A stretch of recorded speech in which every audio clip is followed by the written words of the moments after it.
the UK. On DAB+, on your smart speaker, on your smart TV, and on your side. This is Talk.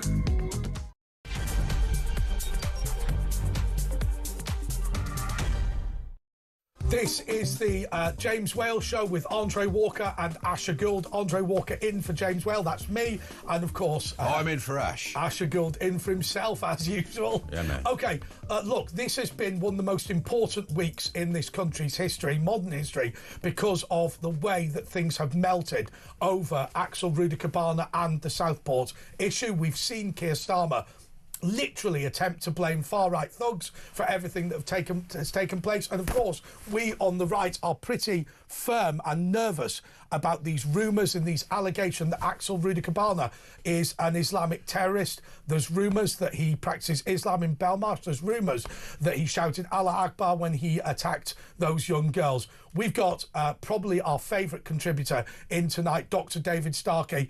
And do you know what I'm going to do? I'm just going to hand over to David and just say to him, David, how worried are you about Axel Rudikabana and the wider implications of what's happened this week? To say worried is a very mild word, isn't it? The real problem is, I think we on the right are shunting ourselves into a terrible, dangerous cul-de-sac. There is no direct evidence of any Islamic element. If you actually look at the literature and the wonderful work, and again, we need to be using names here. Charlie Bentley Astor's work, which I hope everybody has been looking at online. She's gone over this in incredible detail. She's listed exactly what this man read. It's the most bizarre collection of stuff. Yes, there is the Al-Qaeda manual of how to do it. On the other hand, there are accounts of slave trading, what the British did to the Mau Mau. It's all the only common thread is not Islam, it's pure, bloody, horrible, sustained violence. And what we've got to do, we've got to stop. I mean, why are we having this debate? Why has everything gone so wrong? Because we think he's a terrorist. Right, but of course... But that is a red herring, I think. Does it matter? If you go and kill 3 children, what name you're doing it in, it doesn't matter, does it? Pause. It matters in terms of law, and it matters in terms of how the agencies of government respond. And the disaster is, we've got this wonderful account. Now, I'm going to do a terrible plug here, and I'm sorry it's not News International, it's the Daily Mail, which is a rival. And the Daily Mail's report on what the police, what I think the detective inspector in charge of the case said, is the most brilliant piece of reporting on this, which everybody should read. And what it says, this is the man in charge, he says, we recognised it was terrorism. Sorry, you said 3 people were killed. Do you know what? If it weren't for modern medicine, 15 would have been. Every one of the other girls who was injured until 3 or 4 years ago would have died. What a good point. This is a deliberate, large-scale massacre of innocent young girls. Why does it matter to label it terrorism? I mean, the law, apparently, he wouldn't have got a bigger sentence. Yes, he would. Well, I saw a little barrister saying today it wouldn't have affected his sentence. Let's again just pause this. The trouble is, we've decided that terrorism means one thing. Why did the police think it was terrorism? It's called the duck argument, you know? No. Ash, if it looks like terrorism, if it sounds like terrorism, if people react to it... Well, he terrorised those girls. No, I mean, literally terrorised. It's not just the girls. It is the entire community. The normal... Right. People have been... Right. When I've talked about this, people have said, oh, well, you know, look at the Moors murders. The Moors murders don't do it publicly. This is designed... It's revelling in it. To revel in it and to inflict terror and to do it publicly without restraint. This is genuine terrorism. The trouble is, we've not looked at literature. We've not looked at the wonderful accounts of when terrorism begins 150 years ago. It begins in Russia. It begins in another society like ours, which is engaged in extraordinary conflicts between old and new, modern and medieval. Didn't it originally come from a government, like the Spanish government was really original? If you like. the very okay. You're now challenging me. And No, the- I'm not. No. I mean, let's get this right. The very first time the word is used is with the French Revolution. Yeah. With what we call the Terror. This is when the new revolutionary government in France starts killing people. Deliberately, flamboyantly, publicly horrible. The procession of people, including even the king and queen to the guillotine. And it's called the Terror. The Terror, yeah. But what happens in the middle of the 19th century, you get non-state terrorism. But what it's designed to do is to use you and me, we could all behave badly. The thought you would actually go and you would take a knife and you would stab a child. 100. Well, that's what I thought about Hamas as well in Gaza. Let's stick on this. 122 times, 130 that you would try to cut a head off, that you revel in the horror. And where I think we've got it wrong, there's a wonderful... let's look at Keir Starmer, the man who's been in charge of all of this. Well, he's brought back government terror because people are terrified to protest, and he's put them in prison. Yeah, is it coming back? We're wandering way from the point. Here is somebody who has never read a book. The only book he's read is a legal textbook and an Arsenal programme. I think 1984 is a manual as well, probably used to. He would not recognise the cover of 1984, or I suspect even the name of George Orwell. He is a person without any depth. His entire world is just defined by legal definition. What I'd like everybody listening to this programme to do is to try and read. There's a great, wonderful 19th century Russian novel called The Devils, or The Demons, by Dostoevsky. And it describes how terror begins. And it looks at two things. It looks at the isms, Islamism, rightism, whatever. And on the other hand, it focuses on the essential element. I want to kill. I like blood. I want to wound. And the problem is our entire programme of dealing with terrorism has ignored this. It's just focused on the isms. And again, it's become, the introduction that Andre gave, on the one hand, you have the right saying, this is all Islamic, and the left saying, oh, no, it isn't, and therefore it's not terrorism. So when did this change? Because the IRA wasn't isms, was it? That was of just course it was. The ism is Irish freedom. Well, hang on a second. Let me ask this question. Sorry. So here's the thing so first of all, I think you're right.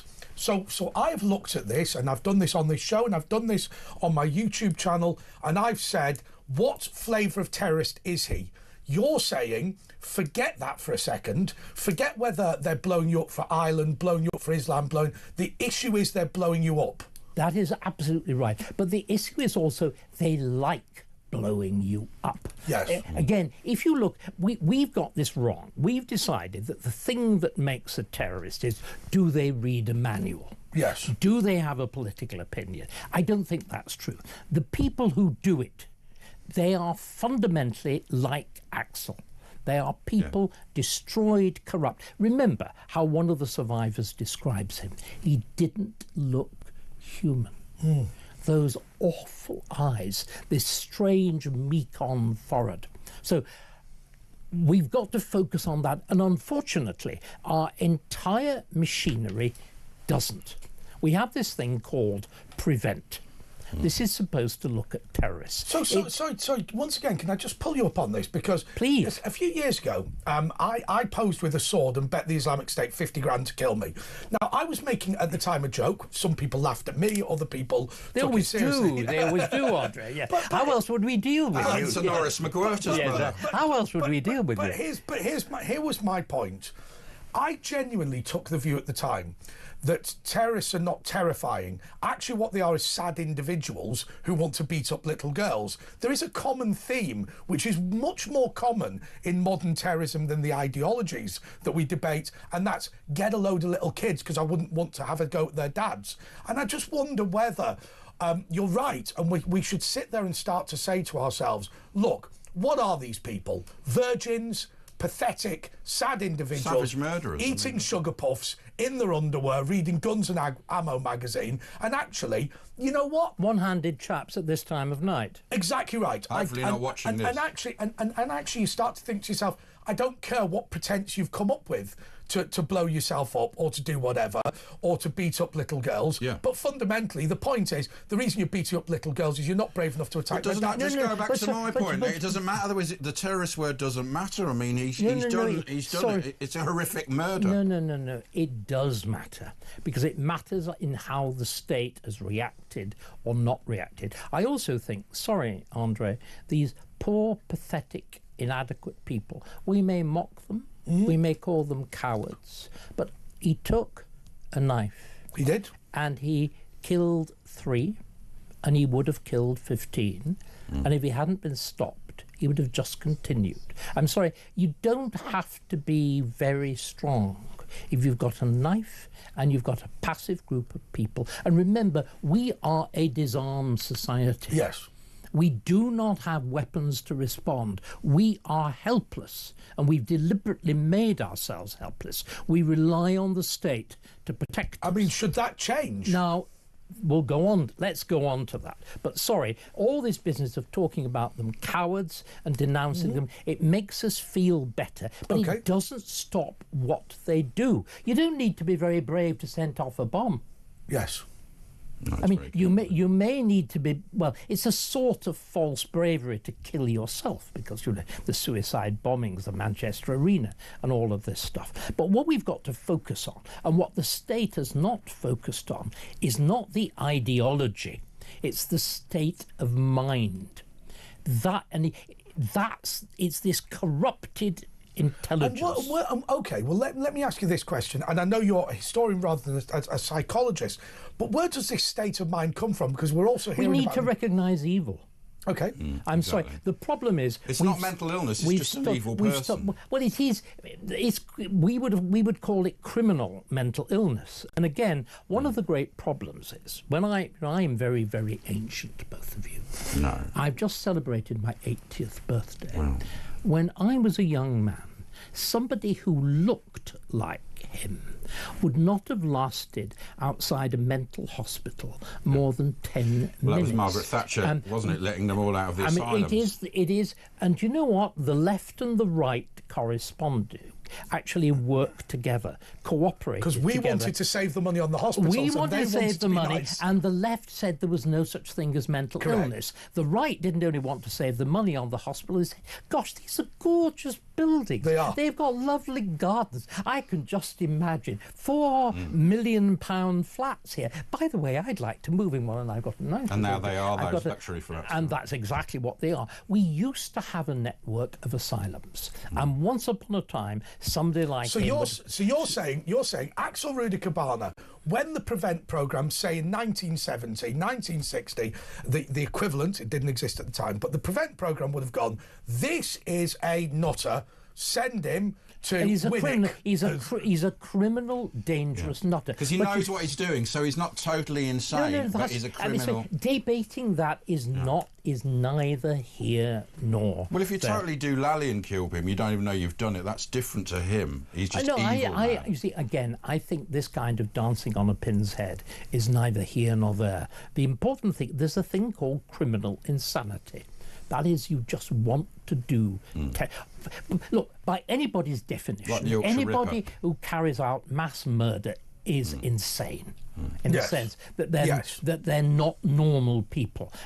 But the problem is, again, let's be completely frank, the world that I grew up in, I had never met anybody with a different coloured skin to mine until I went to Cambridge at the age of 18 and a half. Part of what we've done is a good thing. We've decided we are diverse.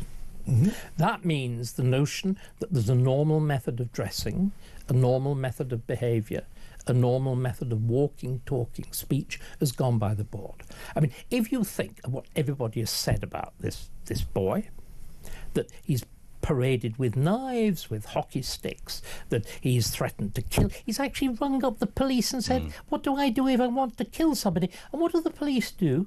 Well, apparently they put the phone down and say, oh, this doesn't sound very serious. So can we all just pause and reflect on that fact? I mean, his school knew because of that hockey stick incident. Everybody knew. Nobody took it. But this comes back. It's even worse. Nobody took it seriously. Now, gentlemen, if you don't take a thing seriously, that means presumably they deal with this sort of thing every day of the week. Good point. And none of us do anything about it. But David, we're the idiots, as Andre sometimes says. We live in a world. We're the idiots. We live in a world where it's equal but different.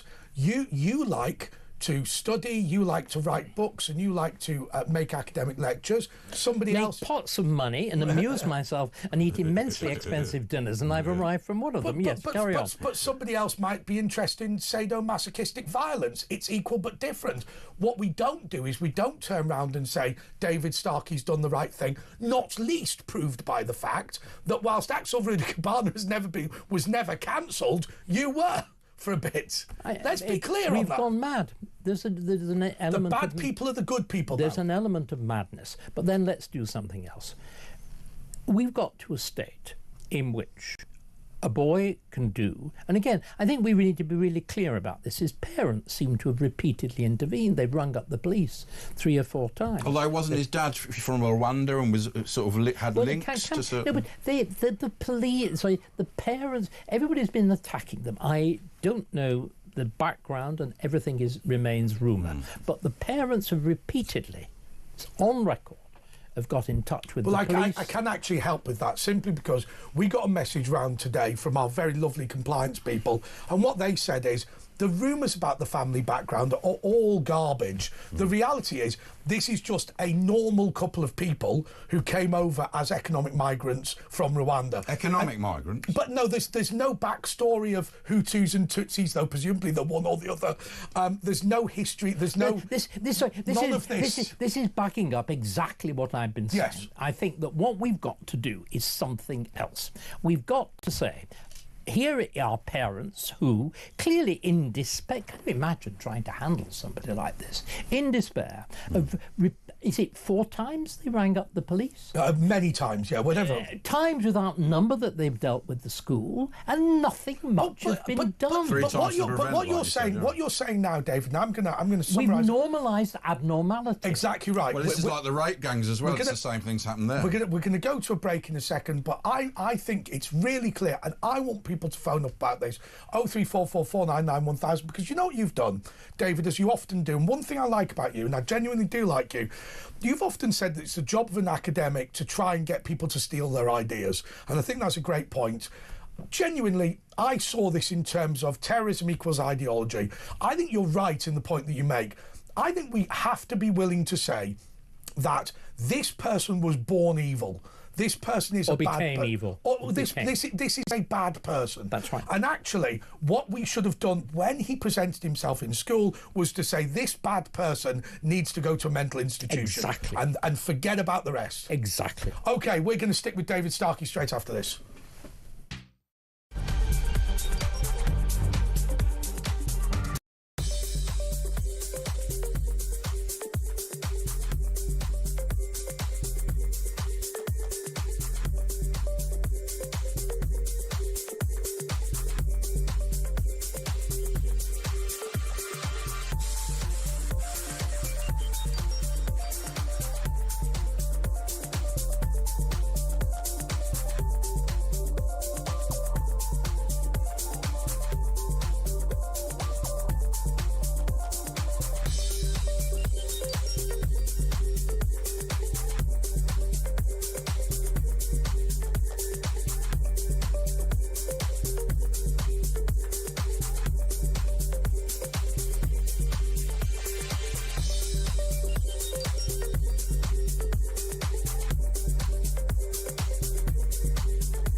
across the UK, on DAB+, on your smart speaker, on your smart TV, and on your side. This is Talk. Well, this is the James Whale Show, but I'm not James Whale. I'm Andre Walker. He's going to be back next week, and Asher Gould is still here, and we're still here with Dr. David Starkey. David, I just want to. I'm just going to put this straight to you. I genuinely think that Axel Rudiker should be put down, and I'm using that phrase deliberately because I believe that he is an animal that has no value whatsoever. What's your view on that? Because the death penalty now is going to become a debate. I don't care about the how long will it be, how long will he be in prison, X, Y, Z. Although I will say, when we got told, well, it takes years to execute them because of all these appeals, this is exactly what happens. Not in this country, it didn't, did it? When we had the hang on a second. This is exactly what we talk about with immigration, where we deliberately have activist lawyers filing 1,000 vexatious appeals in order to stop things. I think, look, Kelvin McKenzie came on the TV once and he said, for DNA-proven child killers, let's get rid of them. And I just personally think that for me, killing Axel Rudiker would just be something that would be a small mercy for the families. I don't know if it's going to reduce murder in the future. I don't know if it's going to act as a deterrent. I don't even know if it's a punishment. And in a sense, I don't care. I just don't want this beast to exist anymore.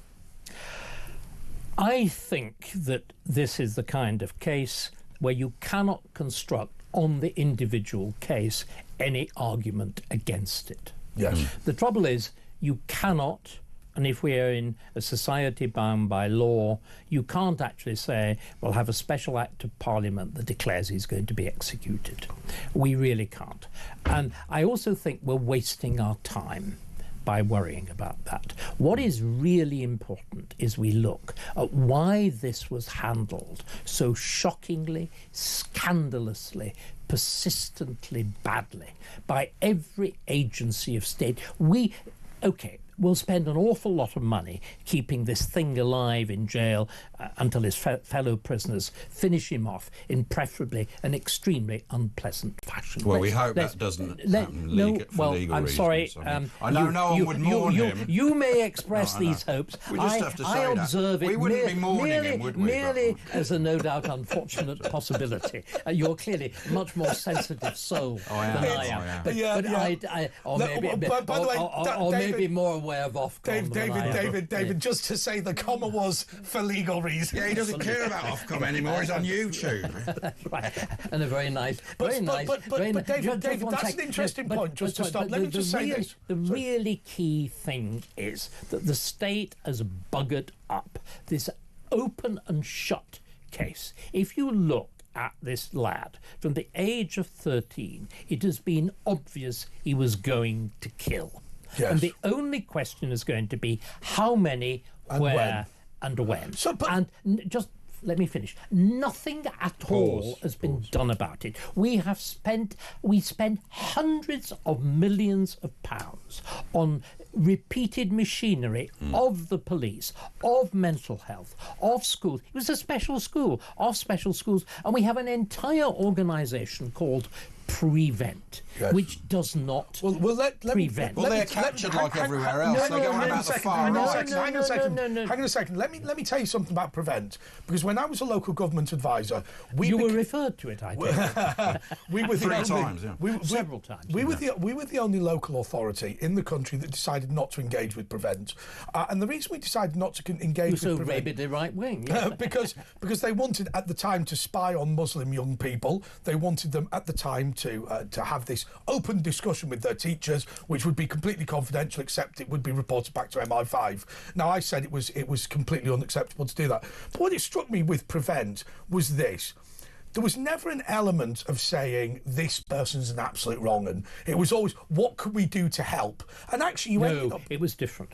Okay. What it was about was what ideological things has this person done? In other words, what manual have they read? What poetry have they read? What novel have they read? In other words, do you remember, Ash, we went back and when I corrected you on terrorism, I said what we should focus on is the individual bloodlust. Well, that's actually my point. What PREVENT does is have the legal definition of terrorism is one of these acts with a political motive. And what PREVENT does, it looks at the political motive. In other words, basically, it is Islamist on the one hand and far right on the other. Now, we all know it's hugely prioritised far right. But the result of what PREVENT has done, all it does, it says, let me look at what Axel has been reading, and it sort of looks down, and by that point the fact that he'd been looking at the Al-Qaeda manual hadn't come up, so he said, well, actually all he's been well, do you know what they'd said? They said all he's been doing, he's been looking at genocide, he's been looking at torture, he's been looking at rape. That's absolutely fine. It's got absolutely no political component. So PREVENT should just be about murderous intent. Just 1 second. On the other hand, at exactly the time this was going on, did you see on, I know we're not supposed to talk about GB News, but my old chum, now rather demoted on GB News, Jacob Rees-Mogg, shrunk from 5 days to 3. These terrible things happen. He should be Prime Minister. These terrible things happen. I mean, the point is, it was quite extraordinary. He was referred to PREVENT. I happen to know the man who was responsible, and I shall not name names, for conducting the government survey as to whether PREVENT was working. And I said to him, William, you know, it's quite impossible that Jacob be a terrorist. There's no room for a machete inside the suit. But this shows they're captured, doesn't it? It shows PREVENT are captured by the left. No, it's not that. They're captured by the notion that you're driven by an idea. So why was poor old Jacob referred to PREVENT? Because he'd read Rudyard Kipling. They didn't really believe he's going to go crazy and kill people. Sorry, no, but they're bureaucrats. But You're not understanding. It's like the non-crime hate incident. No, that's different. These people are bureaucrats. All they do, they sit there in an office and they have a list of what are the things that will radicalise somebody on the right. Now, obviously, it's headed by Mein Kampf, but by the time you get to the bottom, it's listening to Elgar and reading Rudyard Kipling.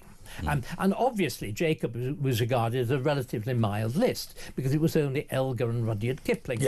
And they hadn't realised that he got a leather-bound copy, original first edition of Mein Kampf on his bookshelf. But that's a joke. Probably has. Ha ha ha. Some people just to make absolutely clear. And then on the other side, you look at, do they have the Quran? What have they been? What imams have they been listening to? It's completely mechanistic, and this is what Starmer's Britain is about. Nobody thinks. Nobody. He's an automaton, isn't he? He's an automaton. All they do, they look at lists. So can I ask you this question? Laws. Can I ask you this question then? Because my grandmother, I think this is a good example and kind of gives you a little bit of it. My grandmother loved the United Kingdom. She just didn't believe that Northern Ireland should have been part of it. She had a well, I can only be polite. No, she did. You're not a Fenian, are you? She did. You're another Fenian. Yes. But you see, now that's also very interesting. Fenianism was the great source of late 19th century terrorism. Without doubt. Now, the country was torn. Remember, late 19th century Britain is torn apart by Fenian terrorism. Okay, but let me make this point. My grandmother had a boarding house by the docks in Liverpool. Now, inevitably, that excited the interests of the police. Now, the reality was she was somebody who had a political interest in Irish republicanism and also the success of Rump United Kingdom, which is not particularly unusual for upper middle class Northern Irish Catholics. But do they exist? But not anymore. Not anymore. But although growing these days. But my point is this.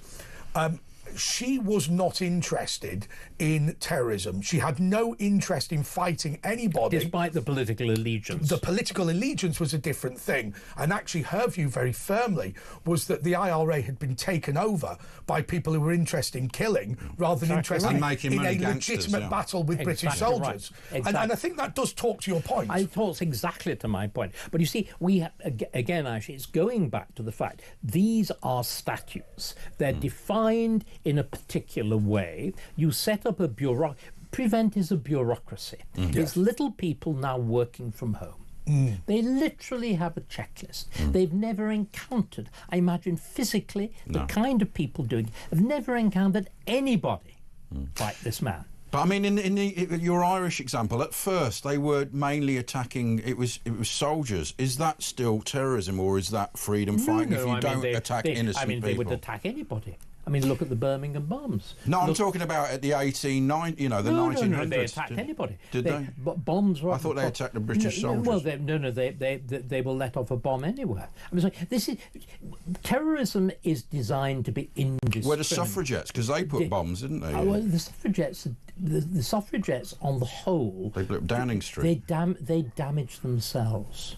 But they did lay bombs. Well, actually, let me just ask this: what constitutes? It's really important. They sacrificed themselves. When we're talking about the terrorism, well, they did plant bombs like the IRA as well at points. I don't. Is there That's any Downing evidence? Street? Yeah, I think they did. Any evidence of anybody being killed? I don't think the suffragettes killed anyone. They were very good at them. I am not a. Let's put. It's really important. Everybody admits ignorance. That is not an area I know about. I do know about Fenianism, and I do know about mid-19th century terrorism, and the intention of terrorism is indiscriminate slaughter, which will be immediately publicly recognised. I think what we've got wrong is to assume that the essential element is the political. That the reason, and if you look at all of these people, that we've got this vast long list. Virtually everybody who's taken part, we would generally describe as mad. Yes. Because we've focused on the ideology, we have failed usually to get the individual. But David, this show, and if I turn round and have to apologise to my viewers and listeners, I'm happy to do that. But Asher and I have continually railed against the police saying this was not a jihadist, this is somebody who's mentally ill. We have railed against that. Were we wrong to do that? No, but I think that we're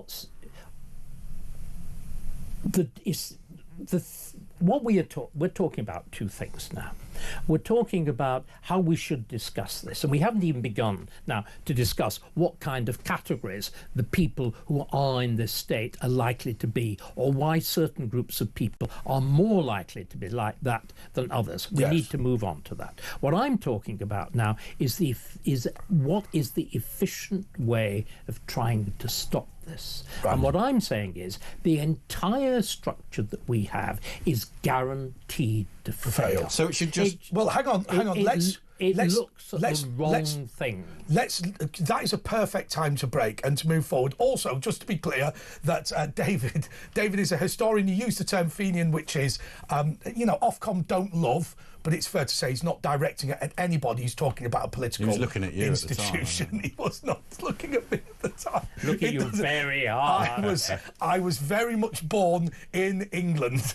We'll be back with David Starkey, who's going to talk to us about what we actually do to make Prevent a success, probably abolish it, but also to look at what we should be doing in terms of addressing the people who are terrorists and what we should be doing in order to protect our community going forward. More next.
the UK. On DAB+, on your smart speaker, on your smart TV, and on your side. This is Talk. This is the James Whale Show with Andre Walker in for James Whale and Asher Gould, and we're joined by Dr. David Starkey, CBE, Commander of the Order of the British Empire. Oh God! The alternative being Fenian. Okay. The antidote. So look. I just want you to look forward. If you were the Prime Minister now, what would you do about all of this? Because I have to say, and look, you're always polite about this. You've persuaded me. You've persuaded me that the bloodlust is the critical thing. We can argue about radicals. We can argue about extremism all day. We can say that we want to kick out people who are pro-Hamas from our society. We can talk about all that, but we also need to worry about the bloodlust and make that part. What do you want to do? I want to give Keir Starmer a brain transplant. Well, the essential thing is, he is a man who is completely dedicated. Just the brain to would this be good. That would also be a help. But he's completely dedicated this box-ticking culture. His mind operates purely on rules. And all Prevent was doing was mechanically following a set of rules which manifestly are useless. I mean, is there any evidence that Prevent has stopped anybody? No. They say, "Oh, we can't tell you what we stopped." But you see, I think the evidence is overwhelming. Every one of these terrorist cases, there is, I think, is there an exception when they haven't been referred to Prevent? No, and they say we refer an awful lot, but the reality, they're always on the list. The reality is it's arguably made terrorism worse. And I'll tell you why it's made terrorism worse, in my view, because by assuming that Prevent is doing something useful, you're not stopping them in any other way. Right, I think that's the danger. Do you remember the killing at Fisherman's Hall just over here? And they were celebrating his de-radicalisation with this bloke from Oxford and a girl from Cambridge, and they were all friends, and he'd apparently been de-radicalised. But it was the lying, the takia, where you can lie and then you just stab. But you know, the thing that was most astonishing about that was that the father of the boy who was killed endorsed the event after he died. I mean, in other words, he believed this nonsense of redemption, and we have got ourselves. There's no way to stop someone with that. We have got ourselves into a position that we actually believe that there is some way in which you could redeem. Because everyone's good at heart. This is the problem with human rights. It is the belief we're all fundamentally the same, and if something's gone wrong, it's almost certainly bad things have been done to them. Our fault. The society has got it wrong. It's a refusal to do what anybody who is familiar with Shakespeare, with Dostoevsky, with any poetry would know. Some people are just evil. And they know we think like that and take advantage of it, and which of course is why they do. They're often cunning. Yeah. But what I think we should do now, we should actually shift. What we've tried to do, forgive me acting as host, but what we've tried to do is to say the idea there's been some terrible conspiracy is wrong. That it was perfectly clear the police force were desperately keen to label this terrorism, but the law didn't let them do it. Yes. So the law's got to be changed. Also, the behaviour of the police, the behaviour of schools, the behaviour of Prevent has got to be changed. Our constant arguing about conspiracy and whatever will get nowhere. Instead, we need to recognise, to focus so sharply on this issue of simple bloodlust. There are some people who want to kill. But should he get more if he was labelled a terrorist? Surely he should just get the same sentence if he killed three girls if he's done it in the name of anything. Again, we have notions of aggravated crimes, mainly because of But there's some that are at the top and you can't get any worse. There are, but there are then other rules that kick in. The thing that's most shocking about this, we've been talking about rules, about the mechanistic application of rules. What everybody's said, apart from Keir Starmer, is surely at least he's got 57 years, right? Sorry, 52 years. 27 is half of it. He's got 52 years, one of the longest minimum life sentences that's ever been passed. Everybody's been saying this man should have a whole life. Yeah. That's to say that because of the signal horror of the crime. Yeah. And then what did Keir Starmer's spokesman say today? Oh, no, we can't do that. Because? Why? Well, Human Rights Act. No, no, The no. ECHR. No. Accuracy. Because the United Nations Declaration United Nations. on young people says you can't. He was 7 days? 9 days before his 18th. 9 days yeah. before his 18th Yeah. birthday. But that puts him within the limit. And again, the insanity of this government is it takes seriously. Look, it's confronting. Probably its worst.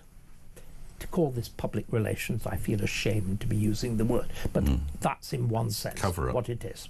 The most direct challenge. It could have been so easy to have said, yes, we agree. It's symbolic. Look, it's purely symbolic. But in the face of something like this, you need a symbol which says this, as we don't have the death penalty, this is the worst thing you can do to somebody. But we've been denied that. Why?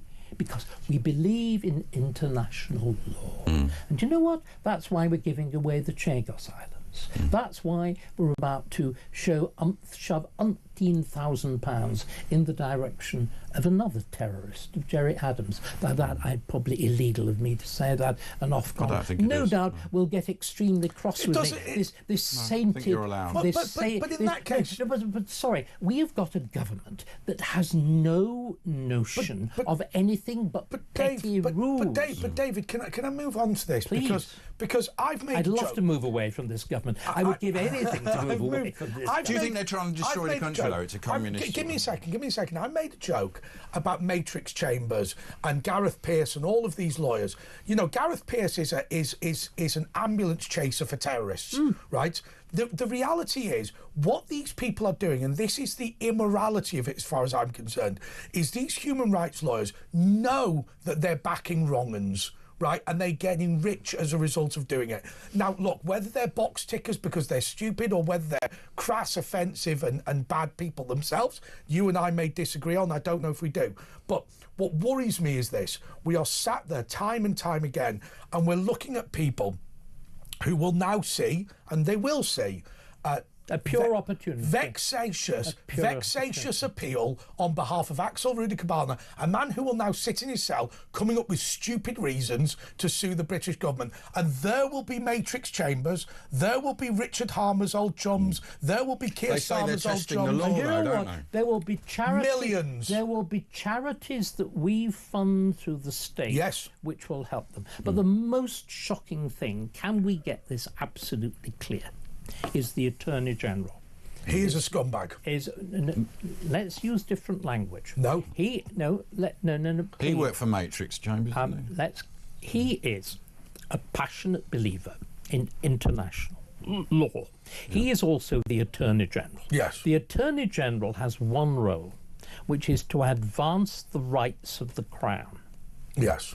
within the limits of law. His understanding of law is completely the opposite. It is. That we have no national interest, and every national interest we have should be subordinated to the latest. No, he believes No. we build our national interest by creating an international legal mechanism. That's what he believes. It's not binding international law. of course. Chaps. What he believes is that we advance our standing in the world by defending international law, soft power. He has got no belief in the national interest. Correct. In other words, as you and I do over the Chagos Which is his Islands. job. In other words, this is a man who, by his, everybody's been saying there's been this whole business of, declaration of interests, and I think that there's something much more fundamentally wrong with Richard Harmer. His view of law is wholly incompatible with the job that he's been given. Correct. And in fact, I would go so far as to say, as the Prime Minister's view of law is wholly incompatible with his political. Well, he picked up off over Westminster. Hang on one second. Exactly. What he says got is, something right. What he says is, the Chagos Islands is a major loss for the United Kingdom. But if it serves to build an international legal framework, then it is worth doing. And I will tell you, that is the danger. It's madness. Yeah. It's okay, madness. we're going to take a break and we're going to be back with David Starkey in a moment.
Across the UK, on DAB+, on your smart speaker, on your smart TV, and on your side.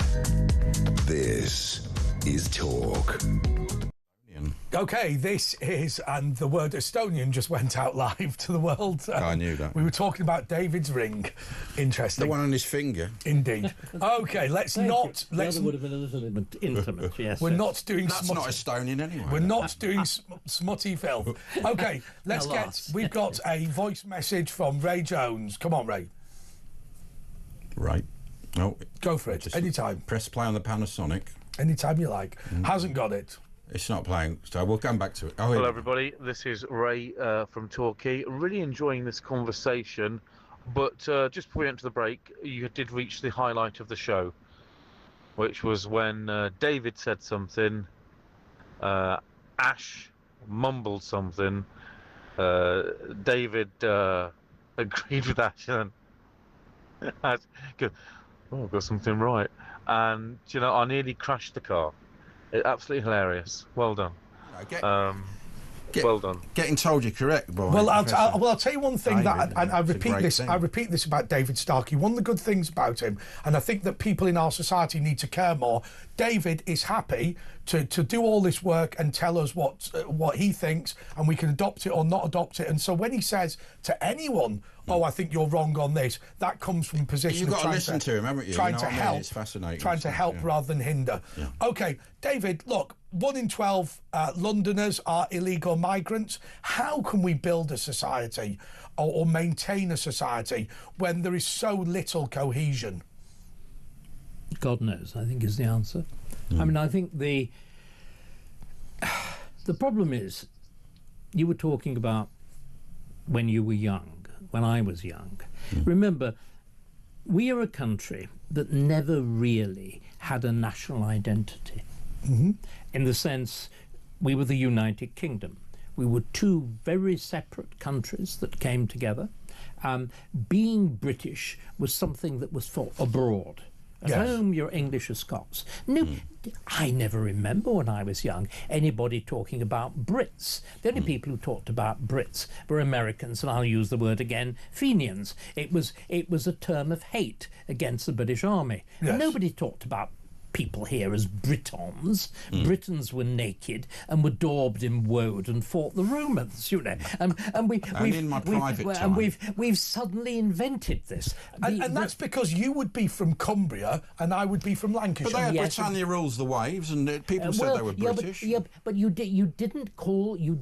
British was for export. Yes. Remember, the first internationals, the first soccer internationals, are between Scotland and England. Yeah.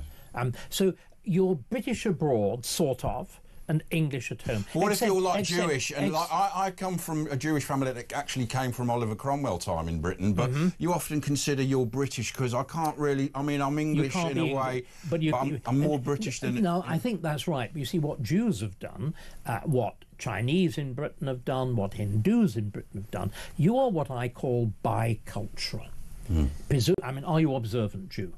Not particularly. I wouldn't be working tonight, would I? I'd have candles and a bread. No, you're not wearing a funny hat. But I mean, maybe you observe the Passover? Well, I go one night. Exactly. Tradition. It's like the Christmas lunch. I know what it is. I had one of the reasons that I understand this a little bit was my experience back in the 1990s when I was doing The Moral Maze, and by an extraordinary juxtaposition, I was doing it with Hugo Gryn, who was the rabbi of the West London Reform Synagogue. And Hugo and I had a pretty tense relationship. We had one wonderful exchange in which Hugo said to me, "You know, David, you're not half as nasty as you seem." And I said, "Hugo, darling, you're not half as nice either." So that gives you the tension of the relationship. But he had myself and my then partner, lover, whatever you want to call it, round to the Passover.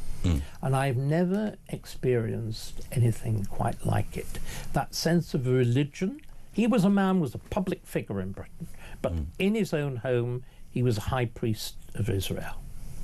The extraordinary rituals of the home, I found it profoundly deep. Well, that night particularly, you have 4 glasses of wine. No, exactly. But it's the ordinary routine of the table. Now, that was possible in Britain because we are the first country in Europe really fully to allow Jews to engage completely in public life. Although kicked out in the 13, and that's where Holocaust. Kicked out under Edward the First. No, we were horrible then. Of course we were, and there were terrible pogroms and whatever. But from the age of Cromwell onwards, that's where my family came. That's right. Jews are given a more direct access to public life here than anywhere else, and there's a reason for it. Well, only in the 1800s that was allowed. It's because we do not have an aggressive sense of national identity. Yes. Well, Disraeli, wasn't he? That was the first. But he's a convert. But he had to do that No. His father was a convert. Yeah, but you couldn't a lot of people did that in Germany to get on, to join guilds. He couldn't join a guild. Let me get to the point. He was a born Christian.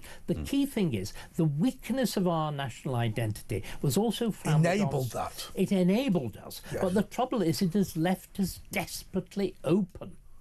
And those who are, again, are weak family structures. We've got the nuclear family. Therefore, the clans that have, and I'm going to use the word invaded, that have invaded Oldham, Rochdale, wherever, increasingly bits of London, can actually exploit our individualistic legal system, our individualistic structure of social security, our individualistic method of voting, and they can apply clan group. We've seen that in Parliament already, and today in Bradford, the council voted to get rid of. That's exactly to not right. have an investigation. No. They eventually voted for it.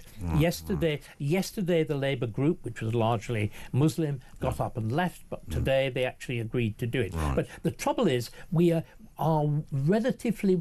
Again, compare it with France. In France, in Germany, in America. You used in the 19th and 20th century public education to enforce a single model of nationhood, a single version of the language and whatever. We never did, because the old definition of British was simply you were a subject of the crown. That's right. And it's New Labour that pushes that aside and replaces that very personal sense of loyalty with the nullity. But I'm not... Just one second. Sorry. The nonsense.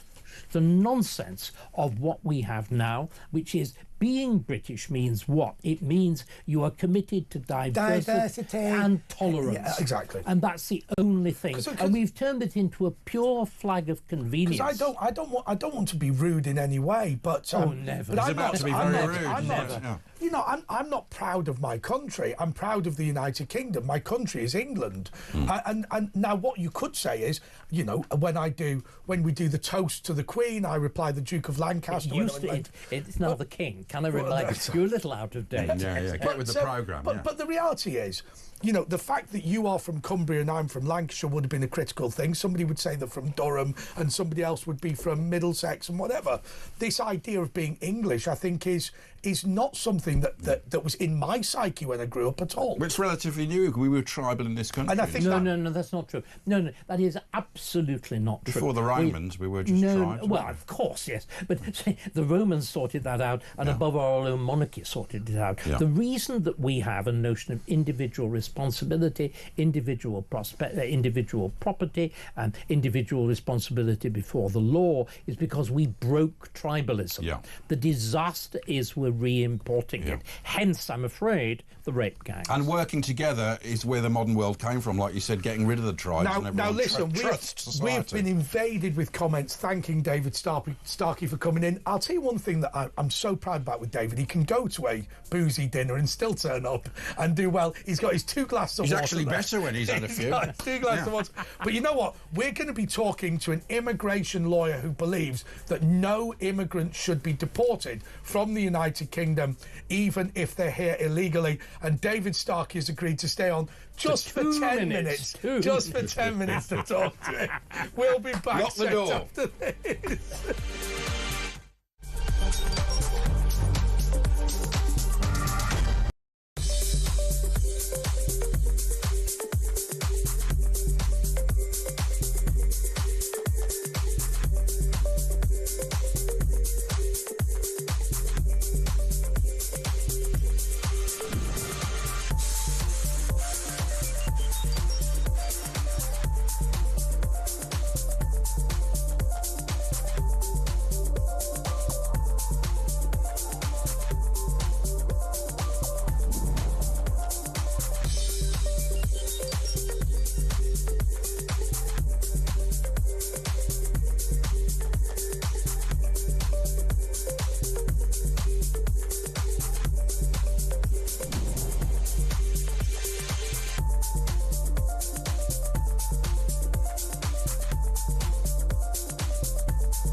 Across the UK, on DAB+, on your smart speaker, on your smart TV, and on your side.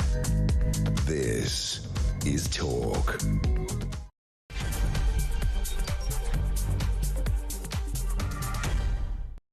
This is the James Whale Show with Andre Walker and Asher Gould. I just want to read this out because David Starkey has agreed to stay with us for a couple of moments. Just amazing to think this, and I just feel like this is the feeling of the general British public. But okay, that's just my view.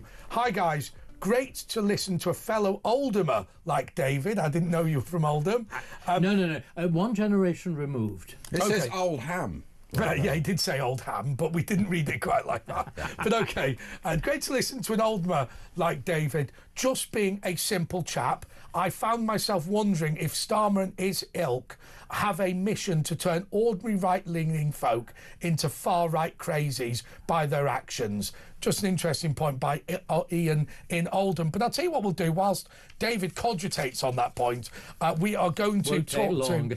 We're going to take. I think he's done we're going to talk to Ivan Sampson, who's an immigration lawyer. Ivan, look, I'm going to start with this. You make a lot of money out of this business, and I want to congratulate you for that. But you know, do you ever think when you work in your service that the difficulties that are created in ordinary communities with housing, with access to school places, with social security, the harm that's done by people like you being so good at allowing people who we don't want in the country to successfully come here? Our enemy is not lawyers. I mean, the problem is the Home Office is the problem. And the government, the previous government, and this government's no different, wants to deflect the blame onto anyone but themselves. The problem is, look, I'd like to remove every single unauthorised illegal person in the UK. Absolutely right. And we should do that. The problem is the Home Office is not able to do that. So we need to look at where the problems are. It isn't lawyers. Lawyers are there to... Well, hang on, Ivan, let me ask you this question. Let me just move on very quickly. Yeah. Because, look, I watched a programme on Channel 4 News, which actually I rather like, even though it's not necessarily the political colour that I go for. But, you know, they were trying to send these planes back, the Home Office was, to Paris. Just a really simple thing, get people back to France. Every single person who had arrived illegally, apart from one, had a last-minute legal challenge to their deportation. At what point... Actually, let me change the question. Priti Patel once said that if you want to file 50 appeals on one person's deportation, maybe 49 of them should be paid for by you rather than by the British taxpayer. Just to be clear, I've not filed a single appeal. Okay, let's make that quite clear. So I've never filed one appeal against anyone being removed. Okay. So let's get our facts right. But shouldn't you have done that? Why have you never done that once? That's not the work I do. I look after large organisations who do in immigration matters. Okay. So my work involves legal immigration, and that's the work I do. However, I am an expert in this area of law because I've been practicing it for many years. I can see the problems. And the problem is the system is geared towards people overstaying. The Home Office, if someone came in tomorrow on a visit visa, they could quite happily not go back, and there's nothing we can do about it. So is the law wrong, or is the Home Office got the wrong people working in it? The Home Office don't have a system in place to remove people who overstay. But hang on a second. My understanding is that you advise us on how to make sure everyone who comes to the UK is a legal migrant by coming up with all sorts of things with the Human Rights Act and so on and so forth. And I make that point simply because of this. It's amazing, isn't it? Amazing that whereas, 80% of people who come to France are deported, 80% of people who come to the UK, so-called illegally, remain. And then the legal profession will say to us, well, look, the reason is because clearly those were very good cases. Whereas I say there's something that stinks about the system. Trump kicked out 500 in one day. Let me give you some facts. Let me give you facts and figures. Since 2010, 41% of people claiming asylum were refused. Of that, 1.3% have been removed by the Home Office. So the law is an ass in this case. 3%. No, the law is very strong. Let me get this. So it's the people in the Home Office. Hang on a second. 41% is not strong. 41% is risible compared to the number of people who come here. No, but they've only kicked out 1% of those. But can I? But of that, 1.3% was removed. Yeah, but Ivan, let me shut up. Sorry. We've got Professor David Starkey's here. Go on, Professor. Can we just probe that figure? What you're saying is that the legal machinery is quite efficient at sifting. You're saying roughly 60% are ruled entitled to stay, 40% should be removed. What you're saying is that the machinery of the Home Office fails to remove only 1/40th of that 40%. Is that what you're saying? Yes, indeed. No. Can we then? Give you an example. Can we just tease this out? Is it because the Home Office is inefficient, or is it because those cases are repeatedly appealed? No, it's because. Well, it's not yes or no. Let me explain why they can't be removed. Firstly, we can't identify which countries they come from, or even get travel documents to remove them to those countries. But sorry, it's a very difficult problem. But can I just stop you at this point? If somebody is in the country having clearly deliberately destroyed their travel documents, isn't that ipso facto a case that they should be removed? And frankly, we shouldn't care where they're removed. Well, David, where would you remove that person to? Well, we have Ascension Island.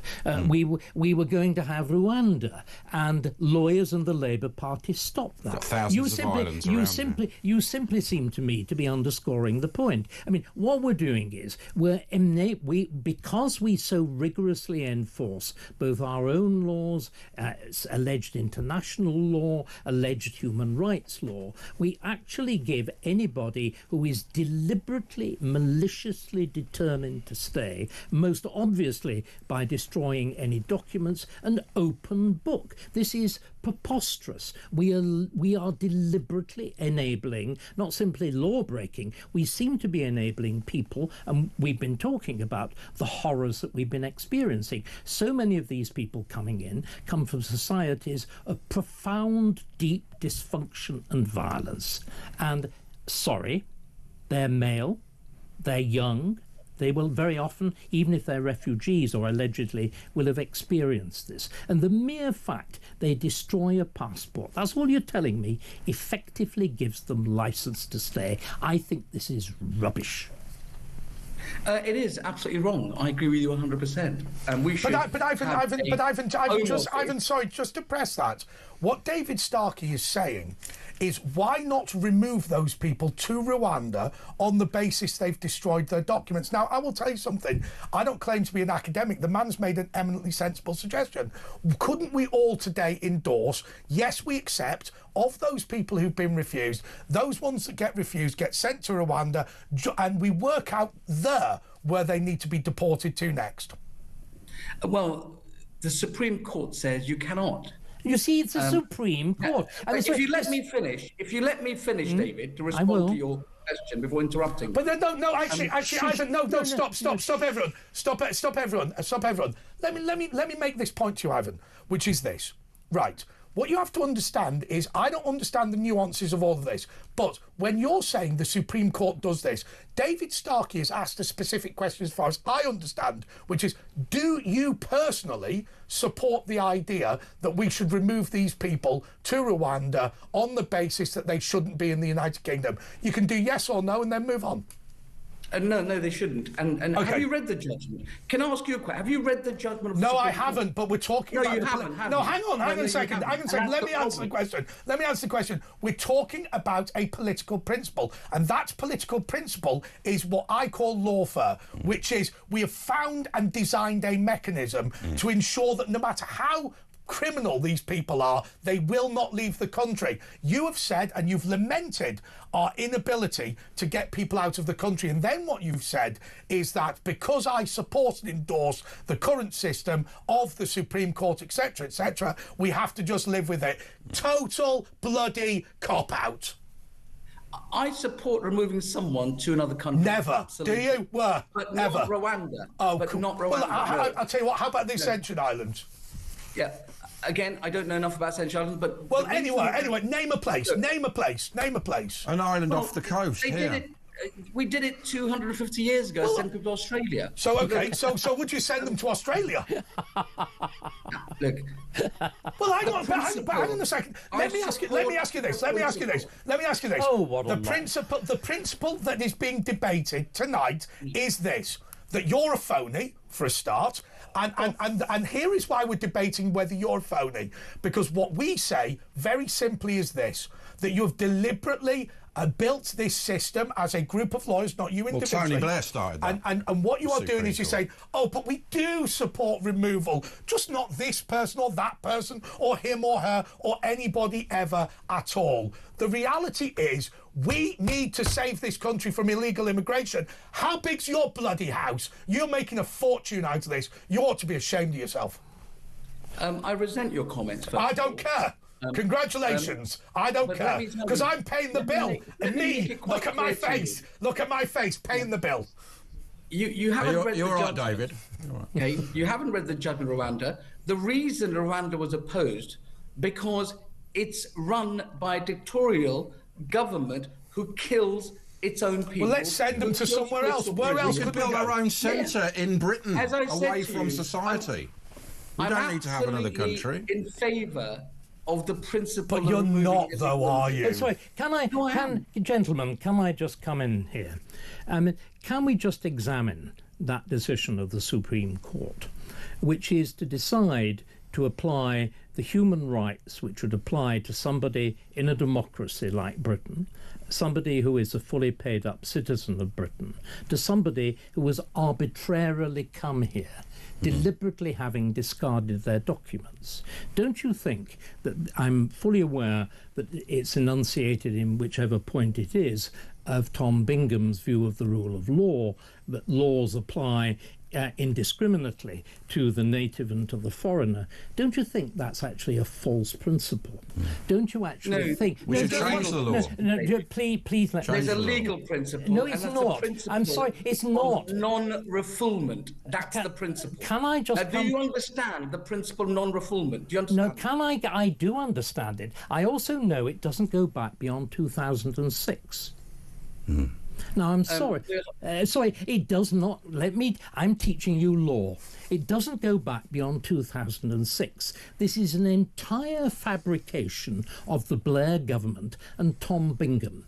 And equally an entire fabrication of Tom Bingham and the Blair government is the nonsense that we're going through with Rwanda, with the Chagos Islands. The notion that international law is fundamentally incorporated in common law is an arbitrary doctrine. What I'm sorry I do not take from you, I happen to know the history of English law. English law was stood on its head deliberately between 1997 and 2010. And it was stood on its head. Let me again quote from Tom Bingham on the reasons for human rights law. Can you challenge me on this? Bingham actually says human rights law is A, anti-democratic, and B, designed to prioritise minorities over the majority. I think this stinks. I'm not going to shout at you quite as loudly as Andre, but I think you and your like embody a perversion of what the world's greatest system of law was, and I think you should go away and rend your robes in shame. I think you've just cut him off, David. Yeah, that's your point of view. I'm here as a lawyer to uphold the law. What a shame. We need to go to the break. More next.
across the UK, on DAB+, on your smart speaker, on your smart TV, and on your side.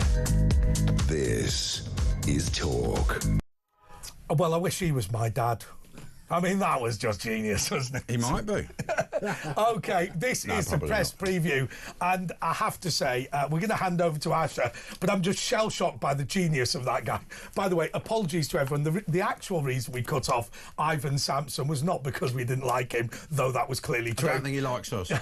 But it was also David Starkey's car was about to leave if we didn't. He was getting tired. He was getting tired, wasn't he? And we didn't want to pick up a penalty for... Yeah. That was it. Yeah, exactly. Yeah, charge waiting time. Right, so the Times on Saturday. This is Reeves. Britain needs a dose of Trump positivity. So what's she saying? I mean, Chancellor talks up economy and chance of rate cuts, hints that sickness benefits will be curbed. Well, they'll have to be, won't they? Britain must learn from President Trump's positivity and be more optimistic if it is to revive the animal spirits and turn the economy around. I'll tell you what's amazing about. By the way, Andrew Eborn is here to join us. How are you? Barrister, futurologist. I'll tell you what's amazing about Rachel Reeves is that she just cuts and pastes everything. She does. She's now decided, let's steal our ideas from Donald Trump. She wrote a book which basically summarised Wikipedia. And not nearly as well. What I love about Donald's speech is that it was so positive. Yeah. It was the best speech he'd given. 16 minutes of golden nuggets in there with sort of drill, baby, drill. You know, everyone's a beautiful soundbite. But she's right. In America, they always talk up. It's about positivity. Anybody listening to that speech on either side would go away thinking, wow, this is something. Also, he's followed it up with actions. He's deported 500. He's got rid of the DEI overnight. We can't do that here because of what we were just talking about before, law. We can't even get a Heathrow Airport extra runway after 40, 50 years. Yeah. Everything's held. Whereas in America, the guy comes in and just goes doing this. We could never have that. No, we need to put the greats back into Great Britain. We do. The contrast, the massive contrast between when Starmer came up and did his speech and well done Trump and things like that, Yeah. the charisma bypass that you had as a result of it. But it's law, awful. isn't it? I mean, it's your trade that's holding us back. I don't want my trade. My trade should be dictated by the people. You're right, and we need to look at laws. Laws is a servant for the people. And in the same way, as we come on to this as well, we should have whole life sentences when people are 9 days away from that sort of technicality. I know this is the press preview, but the things you heard earlier with the David Starkey thing, Yes. and this idea that, we've just got completely lost in this idea that rather than the law defending and protecting people, it becomes about abusing and harming people. Yeah, it's so wrong. And I always make the point, I mean, it's trust comes in on foot and leaves on horseback.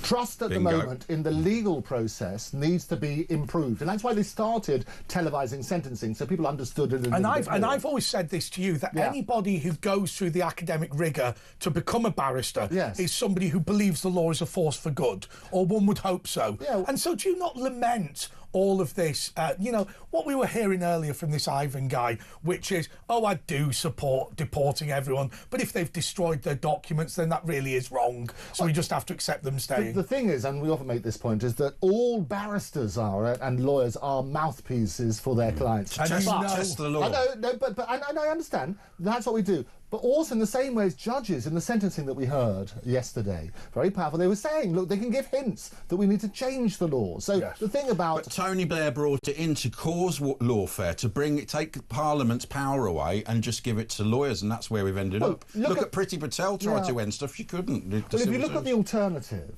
because we have to have the presumptions. Well, pre-97, let's just go to what we were... Absolutely, but the alternative is, me at the moment... everybody is innocent until proven guilty. It is not up to the lawyers individually to be judge and jury, and that's got to be right. What you can't do as a servant of the court, you can't lie to the court. So if Andre says, I'm guilty, can you get me off? Well, I can't turn around and say, my client's innocent. Yeah. You turn around and say, well, it's up to them to prove that you're guilty. It's not you to prove your innocence. And that's got to be right. So when you're looking at the alternatives and saying about lawyers saying, here's the law, all they're doing is making sure they act within the law, that's got to be right. They basically have to test the law, and it's the law's fault. Look, I get what you're saying, and I understand that you're going to be a passionate defender of the legal system, at least to an extent. But the problem is,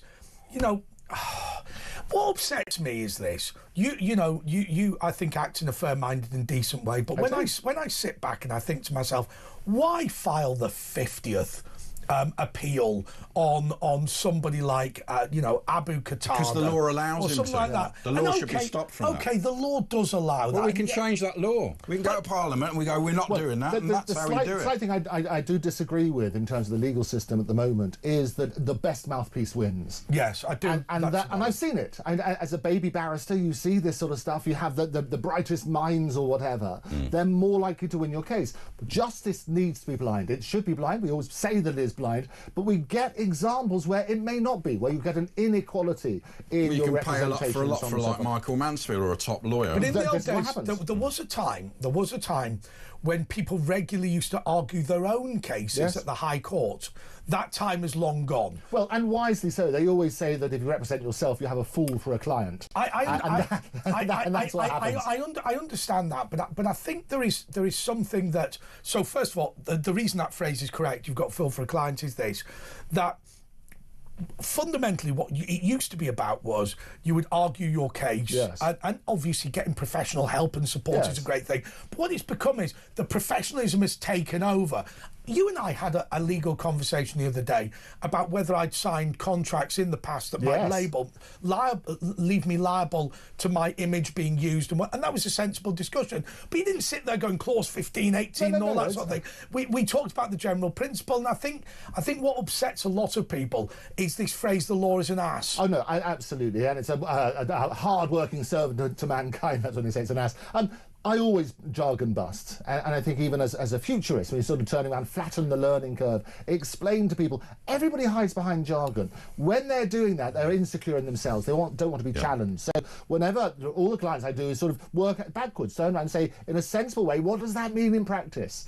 And if people go away understanding it themselves, then they're a much better position. But it is, like I say, it's not the lawyer's fault, like you say. The law needs to be changed, but they won't do it. They won't now, will they? If lawyers come down, this is what I will always advocate. In the same way as I talk about AI all the time, the law needs to be adapted to what's happening about copyright and intellectual property rights. You need to evolve on that sort of basis. Access to data raises all sorts of questions. You need to make sure. Do you know how can I tell you how I respond to every solicitor's letter? Yes, every single one.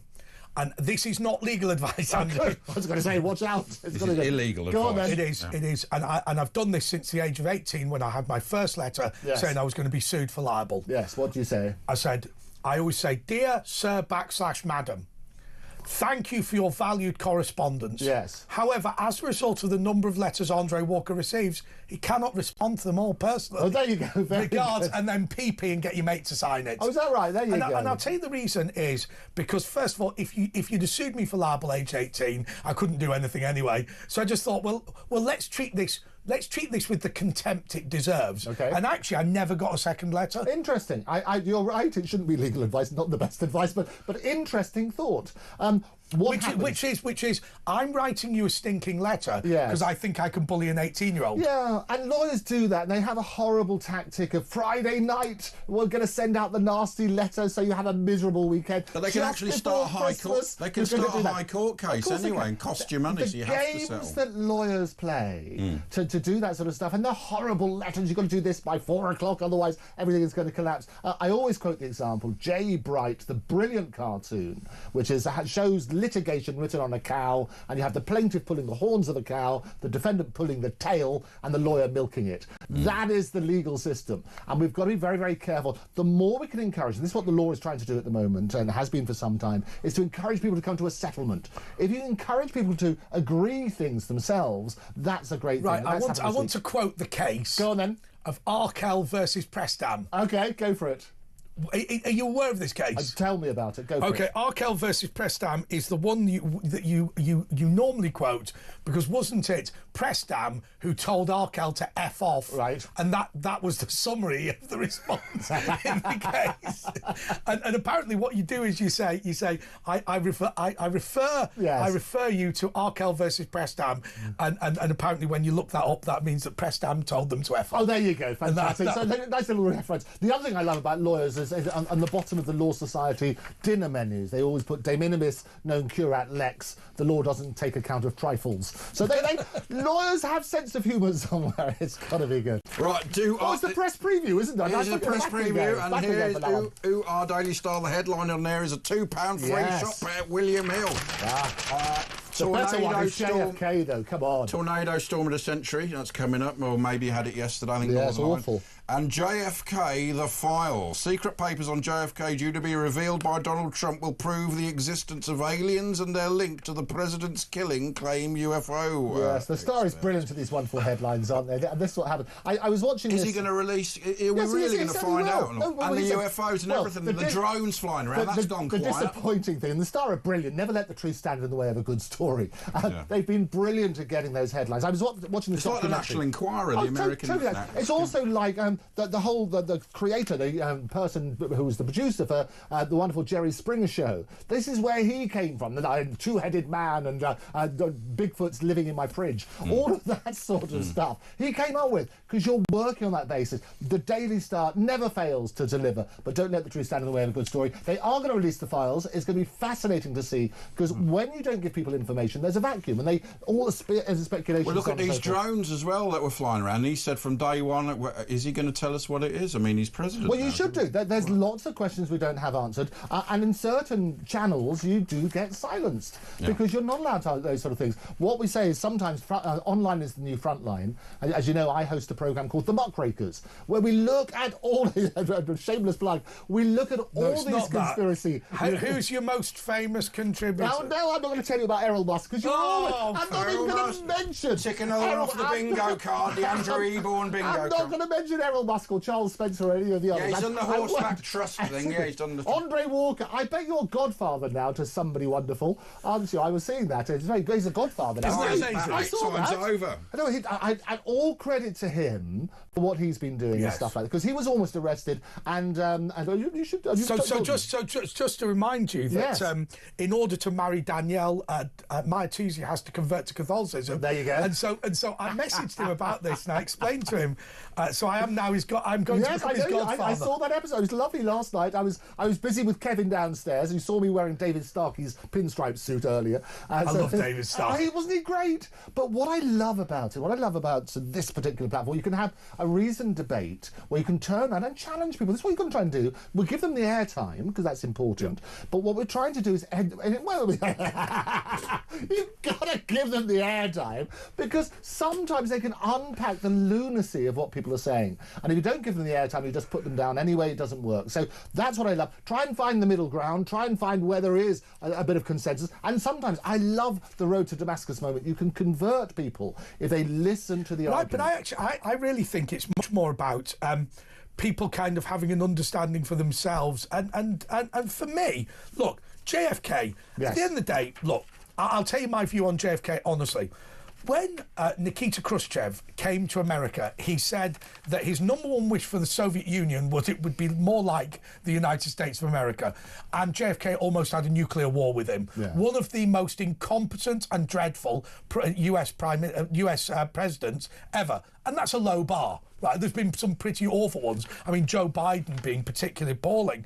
I think JFK might be even worse than Biden. But it would be great to know something about which of the 500 people or an organisation... I think it was the Mafia, because the Mafia helped him get in. They promised Joe Kennedy that. And Bobby Kennedy then had a crusade against the Mafia, and they said, well, we're not having that, and they both got killed. The problem is this, is when they are released the files, and they don't say, oh, it was this Joe Bloggs who's working for the CIA. Well, Jack Ruby. They're going to get so disappointed, they're going to say that's not true. Jack Ruby was mafiosi, and he bumped him up. But this is the thing about releasing information. I always say that sunlight is the best disinfectant. We are entitled... 3 on the bingo card. 3 on the bingo card. You can do... House! I love it. You've won the chicken. Yeah, it's on the horseback. I've done the things coming on horseback. You've done the horseback I've done the thing. I've done the... You've done 3 of them. But isn't it very difficult to process it? I mean, you as a barrister... Yes. I appreciate that you principally work as a legal advisor to people in intellectual property, rather than literally going into court. But you have these, 50,000 documents that are going to be released. It becomes very difficult. And what frustrates me sometimes with conspiracy theories is there'll be one line in one document, absolutely. which will be, we investigated the idea that little green men in Alabama were secretly doing this. And the fact that they found that they didn't exist is of no relevance. Oh, no, and a friend of mine, I went to school with him, is a guy called Nick Pope, and he is he used to work for the Department of Defence. I know Nick very well. He used to come on. He likes a beer, doesn't he? Well, he doesn't, but he now lives in America. He speaks about UFOs all over the world, and basically, so we went to school together, and he will always... Was this the chap who was involved in politics for a bit? He was, well, he's very famous for UFO. MI5, yeah. Yes, he was. He worked for the Department of Defence, and he was the Mulder and Scully of this country. That's exactly how he gets the built. UFO investigator. And what happens, he says, that basically, he's never seen an alien, but what they do, they clarify what a UFO is. And basically, all it is they haven't identified. About 5% of things flying around the air aren't identified. Those that are, they're balloons or weather balloons or whatever it is. But he signed the Official Secrets Act, and we used to come out of breaks, he goes, and you could tell he had... By the way, I think it's Chapter 13, Operation Thunderchild. By the way, as a lawyer... Yes. As a lawyer, here's the bit that people don't understand. Go on, then. Everybody is bound by the Official Secrets Act. The only reason they ask you to sign it is just so if they prosecute you later, they can confirm you've read it. Well, correct? It is interesting. And nobody ever reads anything. And the problem is nowadays... But you, signing the Official Secrets Act doesn't make it additionally... No. And it's like the ticking in the box. I would always argue, if they read the terms and conditions of things like social media and what you're giving away... Data is the new currency. You would never sign it. And actually, I think any lawyer worth their salt would have a brilliant argument saying you shouldn't be bound by this. There is no way that they read pages and pages and pages. It's unreasonable, and a law isn't enforceable if it's unreasonable. And I think it's unreasonable to have a 5-page contract on something you click on. I do think, and this is the biggest campaign, I think we do need to make sure that the law is applied in a fair way. Justice is blind, and at the moment we've got a two-tier system, and that's wrong. By the way, I can prove that everyone watching and everyone listening to this broadcast is a liar. I can prove they're all liars. Do you know why?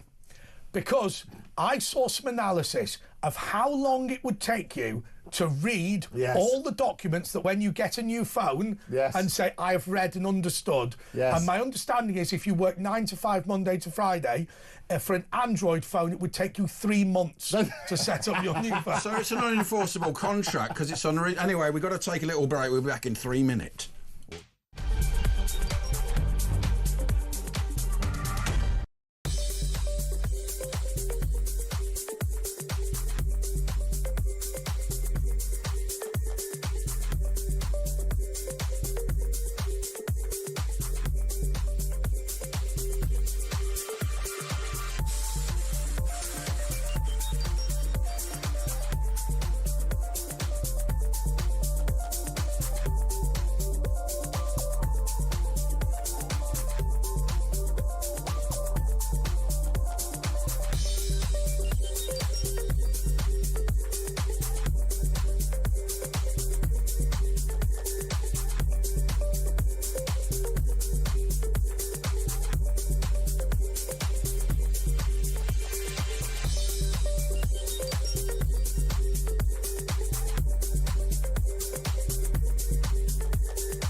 Across the UK, on DAB+, on your smart speaker, on your smart TV, and on your side. This is Talk. Yeah, this is Talk. We've got Andrew Eborn here and Andre's me and Andre. Just before we go to carry on with the papers, would like to apologise to Ivan Sampson. Things got a bit heated, and we don't think he's a phony lawyer. Just things get a bit heated and it gets a bit jokey. And obviously, you're not. You're a pucker lawyer. Can you help us out, Andrew, please? It was repartee. I listened to the debate. It was repartee, and sometimes people use ill-advised words. You clearly didn't mean that. So and there's a heartfelt apology straight away, so you don't find it written in the post. It was, and what happens? It's banter, and so often in broadcast, it's important to point out. And well done you for correcting it. Well done to Mr. Sampson, a respected lawyer in his field. All right, hang on. Are you billing by the hour? Look, by the minute. Do you know what I do think is really, really interesting is the way that everybody now debates the law. I mean, if we look at the front page, I don't want to go too far, but we look at the front page of the Telegraph. PM rejects the whole life tariff for Axel Rudikabana. You know, nowadays, and this is one good thing about the law, so we can argue about whether we agree politically with one lawyer or another lawyer, and inevitably they'll get upset about the fact that we have a political debate where they want to have a legal debate, and I get that. But law is now something that people are talking about every single day. Good. And I think that's right. Well, and I read this article. His reason is that it's about the human rights and the technically he's a child. Although I think, and I'm very clear on this, I spoke on Kevin's show earlier, as I say, wearing David Starkey's suit, and we turned around and say exactly that. It was 9 days. Yeah. 9 days, and they could have had he probably did that deliberately because he knew he'd get... Well, and that's the interesting thing as well. Also in the papers, they're talking about actually getting access to his internet history, which has been deleted before he hopped in that taxi, because that would have revealed a bit more about it. What about this thing that, for me, with the whole life tariff, look, let's live in the real world. This man is not leaving prison ever. No. Right. Now we can talk about the thing that's awkward, which is that there are people in prison who will want to attack him. We can't we can't encourage that. No. Nor Andrew will I be critical of that either. I'm going to be neutral on the issue, which puts me in a good legal position. But at the same time, imagine it was your child, God forbid, and you know that in 52 years' time, presumably we'll all be dead, all three of us. I won't. Does it not place an additional burden on you to think to yourself, I needed to protect my child by keeping this person in prison forever? Well, because there is a theoretical possibility he's coming out. At 70. Doesn't that upset you? It's horrendous, and I'll tell you, it's harrowing. I listened to and read a lot of the evidence. It was harrowing what was coming on. Thinking about the shenanigans, let me put it that way, in court, with him shouting out and saying he's ill.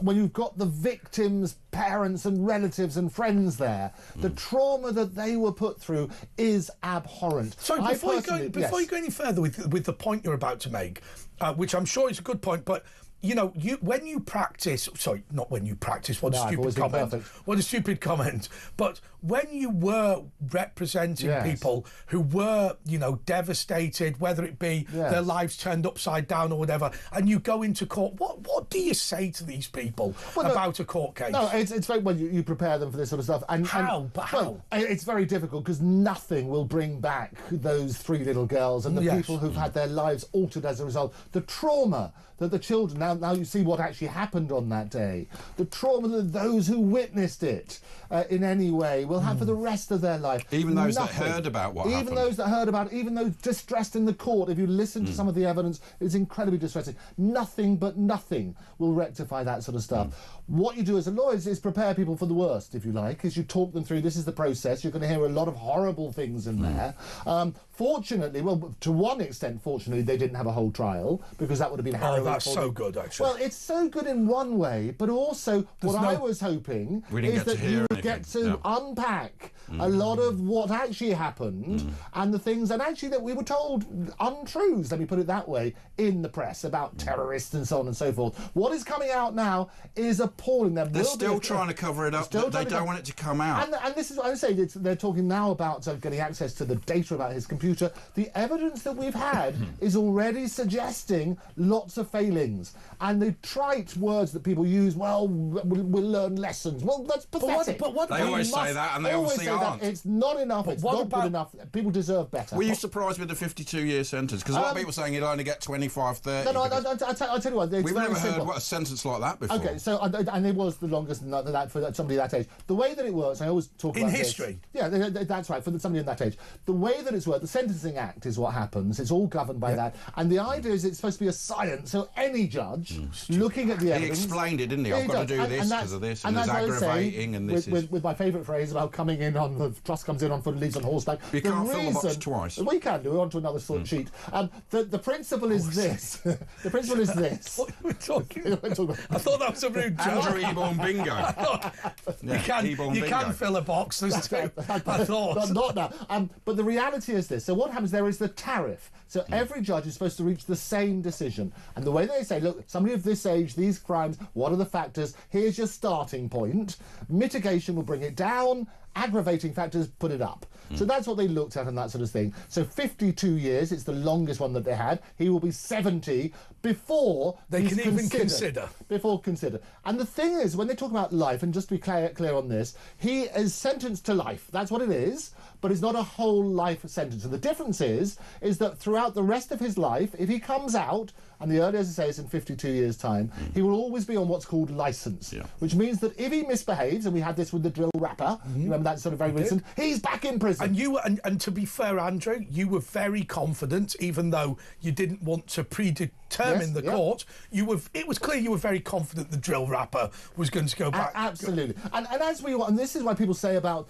prejudicing the case, and I made the point on Kevin's brilliant show as well, is that when they sort of turn around and say, well, we didn't want to put out this thing, didn't want to talk about it because it might prejudice the case. You're absolutely right. Everyone's innocent until proven guilty, however abhorrent the crimes are. But other ones like that, they release who it was. But interestingly, they put out a picture of this choir boy. That was my point is that, actually, that's prejudicing the case. Yes. Because you're turning around and you're giving evidence for the defence on this sort of stuff. But that's also what caused, I think, those riots, because basically by saying that, people are going, but you never release where they're from when they're murdered. Why are they doing it? And everyone sniffed the rat, and that's what happened. No, we're living with tremendous tension at the moment. The whole world is ready. Yes, but if they would have come out at the time and said, there was found that's what they need to do. then there wouldn't have been a riot, because people gone, the law's going to deal with it. But because people thought... People are frustrated. It's the biggest issue in the world. Because they knew they were being lied to. Trump has, whether you like him or not, he's made it very clear, and people are actually very scared now. If they haven't had their things processed at the moment, they're worried they're on a plane somewhere else.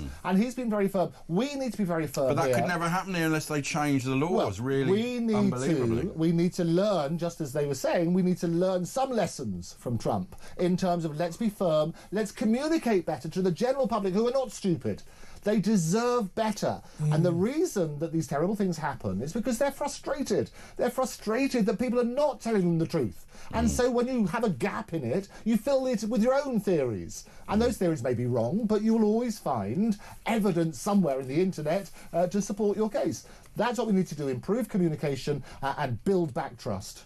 Thanks, Andrew. And this now onto the Daily Mail, and the Labour taxes leave firms in dire situation. I think I read $10,500 millionaires have left this country already, and loads of companies are shutting. I heard Santander are going to possibly leave. Well, yeah, it's a Spanish company. But let me just read this. The number of firms on the brink of collapse has surged under Labour. Rachel Reeves was last night warned that her tax-raising budget threatens to push many over the edge following an unprecedented 50% rise in businesses in critical financial distress. I mean, we saw all of the budget and national insurance. Separate figures yesterday show private sector jobs falling in January at the fastest pace since 2009, excluding the pandemic. Insolvency specialist Begbie's Trainer said Labour's $25 billion raid on employers' national insurance and a hike in the minimum wage in the budget could be the last straw. And they were told by all the big chains, you can't do this. And the reality is this. Charlie Mullins, who's a regular on the Andrew Eborn show. Oh, God, here we go. Almost as much as Elon Musk.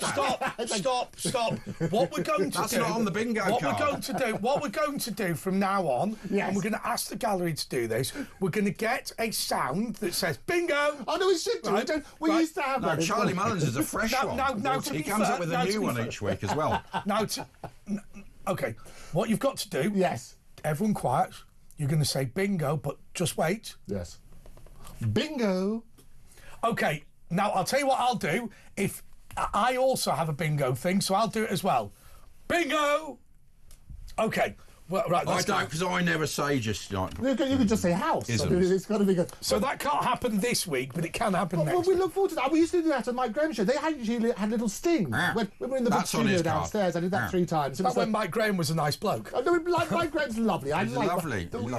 Ad Talk, they only employ the best people. I Indeed. love it. It's Well, I gotta don't be know. good. But anyway, what about this My business? point is this: Charlie Mullins, who bingo is a regular on the Andrew Bourne show, he was telling me the reason that he left. He promised he'd leave if Labour came in, because what happens? There's the disincentive for people to work. All of the things. The net result, this is what you need to look at. Just putting up taxes drives people away. If you have a sensible tax regime, more wealth gets put into the economy. But also, they're cutting and it's staff. trickle down. Companies have got to cut staff because of the national insurance. So the knock-on effect, and this is the foolhardy tactics. You tax people so that they leave. You get nothing. If you tax them in a sensible way and you get a percentage of the millions, then you're better. You make less on a tax take by putting it up. That's already happened. Well, remember the Office for Budget Responsibility, the OBR, listed Labour's plan to put up taxes to 50% as an unfunded spending pledge. Yes. Because if they'd done that, the amount of tax would have reduced, and therefore they listed it as actually a piece of spending, not a financial receipt. I think before we go to the Sun, we're going to go to a break, aren't we? By the way, just before we do that, I just want to ask one question. Yes. Because somebody's got in touch. Why couldn't we, with Axel Rudiker-Barner, I know we keep going on about this, why couldn't he, Hannibal Lecter style, have been just gagged and chained and put in the dock whether he liked it or not? And my view... And muzzled. In America, they do have that. And we talked about that as well. I mean, my view is absolutely, for the sake of the victims and everybody else, they need to be in court to receive their sentence. And they're talking at the moment, and I've suggested this as well, they're talking about extending the sentence, slightly different when it's murder because life is life, but you turn around, they're talking about extending the sentence maybe by 2 years. He wouldn't have cared about that. By 2 years if they're not there. The thing about physical force and stuff like that, well, people are forced to go and come out of their cell and so on and so forth. So you could absolutely... In the States, they can bound and gag you. And if they're shouting out and that sort of stuff, you've got that principle. There are issues about human rights and so on and so forth, but I would argue that you're absolutely right. What you're saying is, and just to distill your answer, the actual answer is that at the moment under the Human Rights Act it would be illegal to bound and gag them, but the suggestion that would be allowed even with the Human Rights Act is to extend your sentence for being disrespectful. And they're looking at that. But I would also take it further. I think you should, if you're making noise, if it works on that sort of basis, you should have ways of silencing them. I'd pass a law, chain him, gag him. And as I say... And if he's hungry, force feed him. Well, I think this is... Doesn't bother me. But the reality is that the crime was so abhorrent... And the victims deserve to see him be sentenced. The families and so on and so forth. The victims deserve... I'll tell you what the victims deserve. Let him do his ultra-violence. Give him a knife, 4 hungry lions. More next.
UK.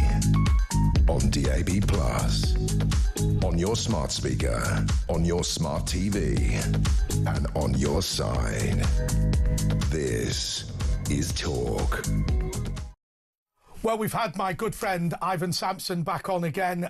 He has said that the apology that we offered earlier was not fulsome enough. So let me say that it was very clear that the discussion you heard earlier was the banter of the moment. It was a political discussion. It didn't reference in any way his professional background, nor did I intend to do that. But if he is unsure about the details of it, I'm happy to apologise in the most fulsome way possible, simply because this is a political debate. It is not an opportunity to examine his CV, nor did I intend it to be so. Are you happy? Don't ask me if I'm happy. It's whether Ivan's happy. No, what I love, if you look at the cases in America, you have preemptive pardons. So I think, so in case you ever say anything, it's a political debate. Of course it's a political debate. As I made, when Ash gave his fulsome apology, I turn up, everybody's reputation is fundamental, it's like gold, better than riches, classic quote on that sort of thing. There we go. What is this? Come on. Anyway, today's Sun, Jude's new belle, England star Bellingham dated Insta model. That's a good story. England ace Jude Bellingham is seen for the first time with his new Instagram model girlfriend. The Real Madrid star, 21, has been on a string of dates with American Ashlyn Castro, 27, who met his parents this week in the Spanish capital. Oh, it's getting serious. So, yeah, he's doing all right. He's a Birmingham lad. Unfortunately, he's a Birmingham City sport. He's 21, she's 27. They always love to sort of point out the age gaps, don't they? Well, when you're very young, you might do. I can see that, yeah. But and also win a Nissan Leaf over £30,000. That's second prize, 2 Nissan Leafs. But then on a serious point at the top,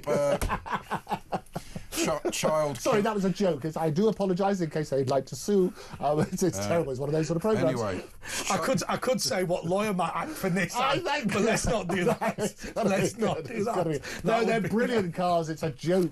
It's going to be good. Yeah, Ivan's calling it. No, child killer 18 caged in Belmarsh terror jail for Southport fiend. No, that's awful, isn't it? Southport killer Axel Radicabana has been caged among notorious terrorists at London's Belmarsh prison. Meanwhile, number 10 rejected changing rules. Is Tommy Robinson in Belmarsh still? No. Where's he gone now? He's HMP Woodhill. Woodhill now. The suggestion was, and it has to be said, there is no evidence of this. It's just a rumour that they wanted him out of Belmarsh because there were rumours around Belmarsh about what Axel Radicabana was worshipping, and apparently he was going to Islamic religious ceremonies. It has to be said, and this is really important. Yes. This is merely a rumour. We've got no evidence. I don't think he would have done that because someone would try and get. I mean, that's the thing with him. He'll be kept in isolation for the rest of his life. This is exactly the as Tommy Robinson, who's done compared to what he's done. That's the other thing that we should talk about, or at least mention, is the cost. The cost to us, the taxpayers, to keep this monster in there for at least 52 years. Can I tell you something? The cost, if you gave him to me, would be very low, because honestly, and I know people don't necessarily agree with this, but I personally would have administered the death penalty the following day. And I think that the vast majority of people in the UK would support that view. When you see monsters like this and you see the evil, and that's the right word for it, is absolute evil. You look at the circumstances, you look at the trial. He had no remorse, even whilst there, the victims and that sort of stuff. And this sort of, in a way, cynical, why he suddenly turned this guilty plea. I've no idea why that happened. We may or may not get to know, because normally they give you a little bit of time off or something. There is one thing about Axel Radicabana which I think is interesting. I imagine he's had his enjoyment now. What happened yesterday at the end of the day, Andrew, was the door locked and that was the end, right? For 52 years at least. And actually, I do think that some of these people revel in the legal thing. His last moment was to go, oh, I'm ill, I need to go back in. But now he's just going to be completely forgotten. No, I don't think people will forget. He is a monster and the evil. No, but from his perspective, he's no longer relevant anymore. Yeah, the door. Is it worse of a punishment to actually live 52 years in solitary confinement than just be bumped off? People would say on that sort of basis. I mean, Ian Brady, he wanted to kill himself. Well, he said he did. He never did do that, though, did he? And it's not a great place. But he's Fred a West did, Harold Shipman did. So but you know, what we need to do, and this is why it's never going to be out of the public perception, is that we need to work out exactly what happened, who knew what when, why were they burying it, and that sort of things. There have been so many failings on the evidence that I have seen so far that you would turn around and say people have got to answer to these sort of issues, and we make sure, and I hate the phrase, but we've got to make sure it never happens again, because if we don't address But if you say that, it always happens again. No, but this is, we've got to address it, and if we don't address it, sweep another one under the carpet, there will be other people. And the trouble is this, it's the lone wolves in their bedroom who've got a certain category, if you like. He was known. And that sort of thing. He well, was this known. is the worst thing. Do you know what? Do you fancy staying after the break for a little bit? I love this audience. So this is very good. The Jubilee line's broken, so I'll stay forever. Right. And it's comfortable in the corner. Is the Jubilee line broken? I don't want to upset you. No, I'll be delighted to stay, and I can avoid any risks. So we're working on that. We'll carry on with the paper. I love the way I turned to you and went, "Are you happy with that?" As if you were my lawyer. Thank you. You did. I don't know what that is. The bill is in the post. There was me with my little clock around. By the way, just before we go, we'll just do the Guardian quickly because, we don't want to do that. Southport killer, police in fight to access web history. We were talking about that. Police have been unable to check what Axel... No, let's not do this, because I'd really love to talk about what we do to investigate these people in the web history, because you have some technical knowledge. I do. We don't need a Guardian for that, though, do we? We can just talk about it. So why don't we talk about that? But also we can talk to you as well. You can talk to me, Asher, Andrew Eborn, or the collection of all three. 0344 499 1000 is the number to call, at Virtual Ash. At Andre JP Walker. At Andrew Eborn on more platforms than Paddington. And he has Elon Musk stud on. You can also go to my YouTube channel, which is, you just search Andre Walker, and you will get there. As I say, 0344 499 1000. We've got about 4 slots available, so you will get through if you call right now. Back in a sec.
Across the UK, on DAB+, on your smart speaker, on your smart TV, and on your side.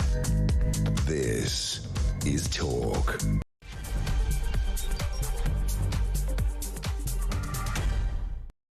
Yes, this is the James Whale Show with Andre Walker and Asher Gould. Look, people keep getting in touch with me, worrying about James Whale. Do you know all that's happened is that there's just been a really severe flu this season, and because he's milking it. Yeah, he's got a weakened immune. Oh, also, why isn't he called in tonight? We normally have a little chat. He's also salaried, so he doesn't go. Oh, we've got a little clip later.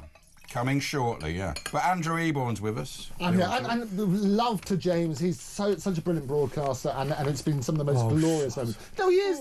We've got the clip. You got it. Let's see. James Wales. This is his latest broadcast. James Wales, take it away.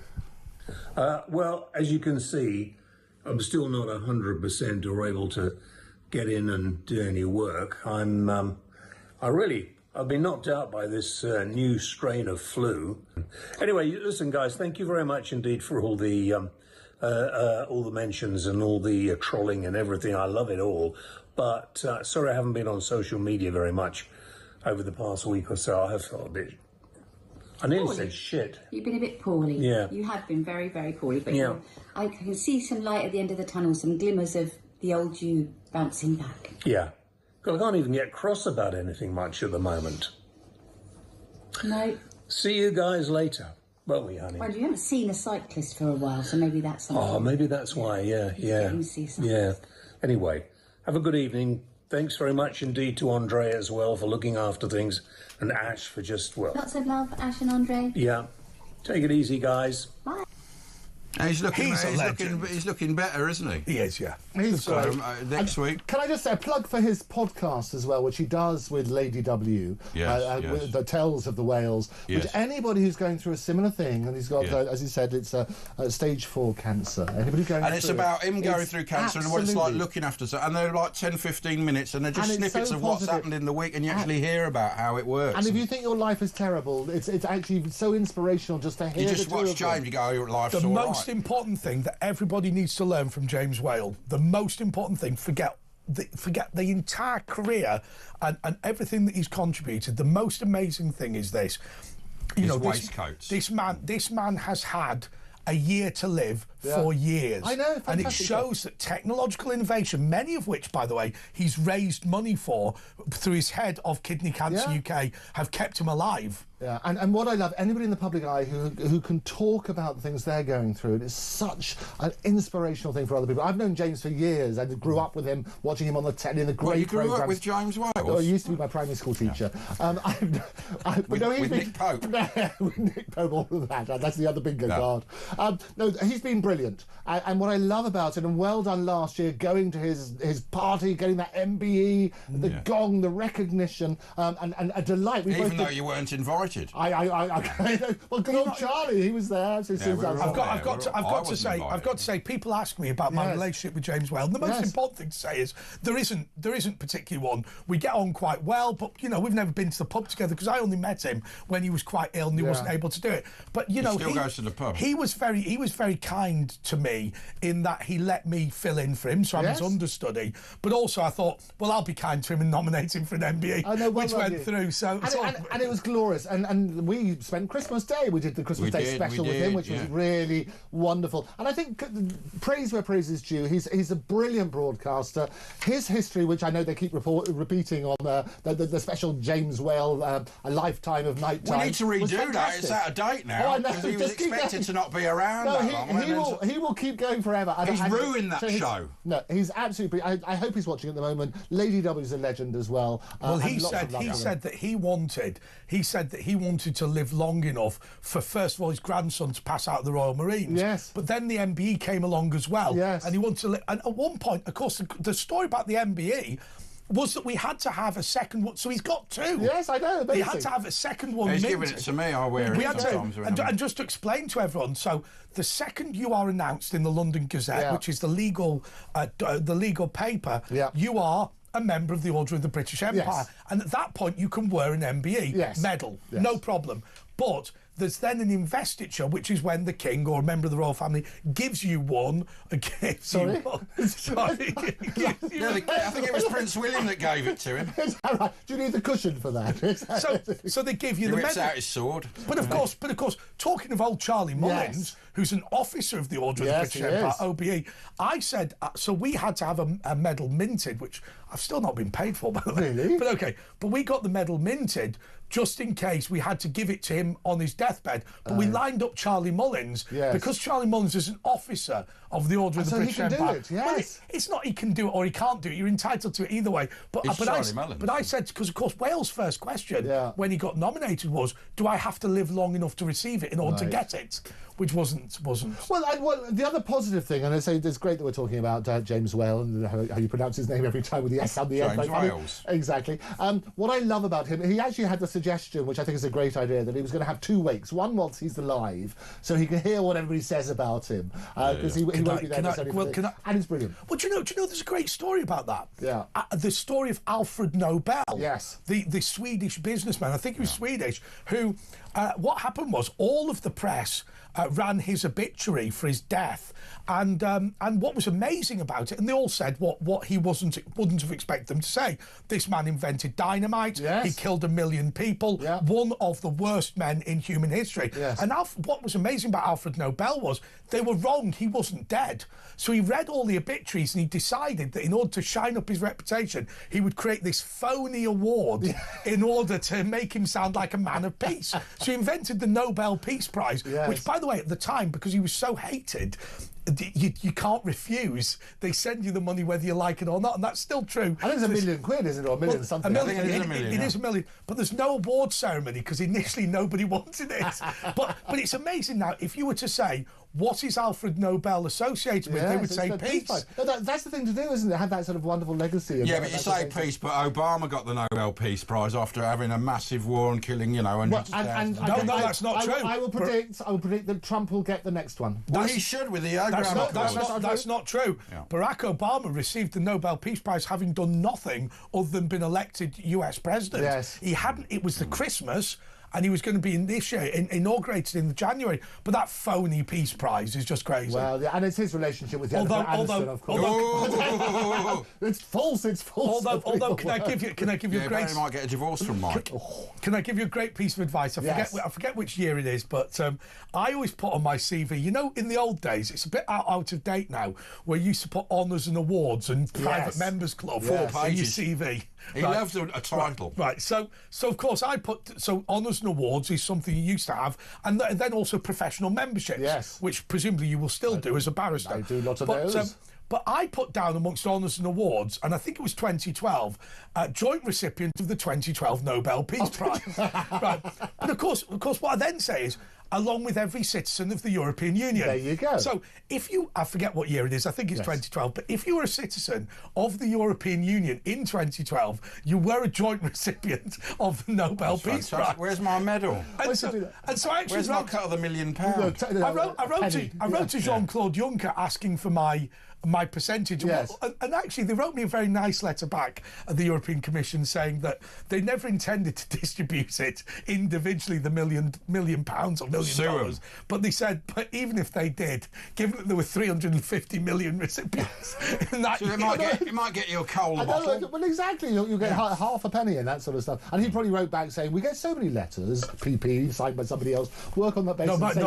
My favourite one was my goddaughter, who was Sophie. Do you remember Sophie, who wrote to Donald Tusk about leaving the European Union? It ran in was that your Sophie? He wrote it and you got her to sign it. Fantastic. But what was amazing about this was Donald Tusk had broken GDPR by releasing the letter. Oh, no! And so at one point, Donald Tusk was concerned. I mean, I wasn't involved, but the parents, they said, well, we can sue Donald Tusk. Well, this is it. I think we should have, this is a legal programme today, isn't it? Let's do it. This is what I know. What, single-handedly, in the last hour, we've given more work for lawyers around. You've been really useful having you tonight. It's good. Well, that's the other thing. I'm talking about defamation. You cannot defame the dead. So actually having your eulogy, having your wake whilst you're alive, technically, you can hear what people should be saying. You can plan it and things like that. And I always like the sense of humour as well. It's like James Brown, when the coffin was going to go in before it got burnt or whatever it was. We wanted the music to say one more time and he's going to come back out again.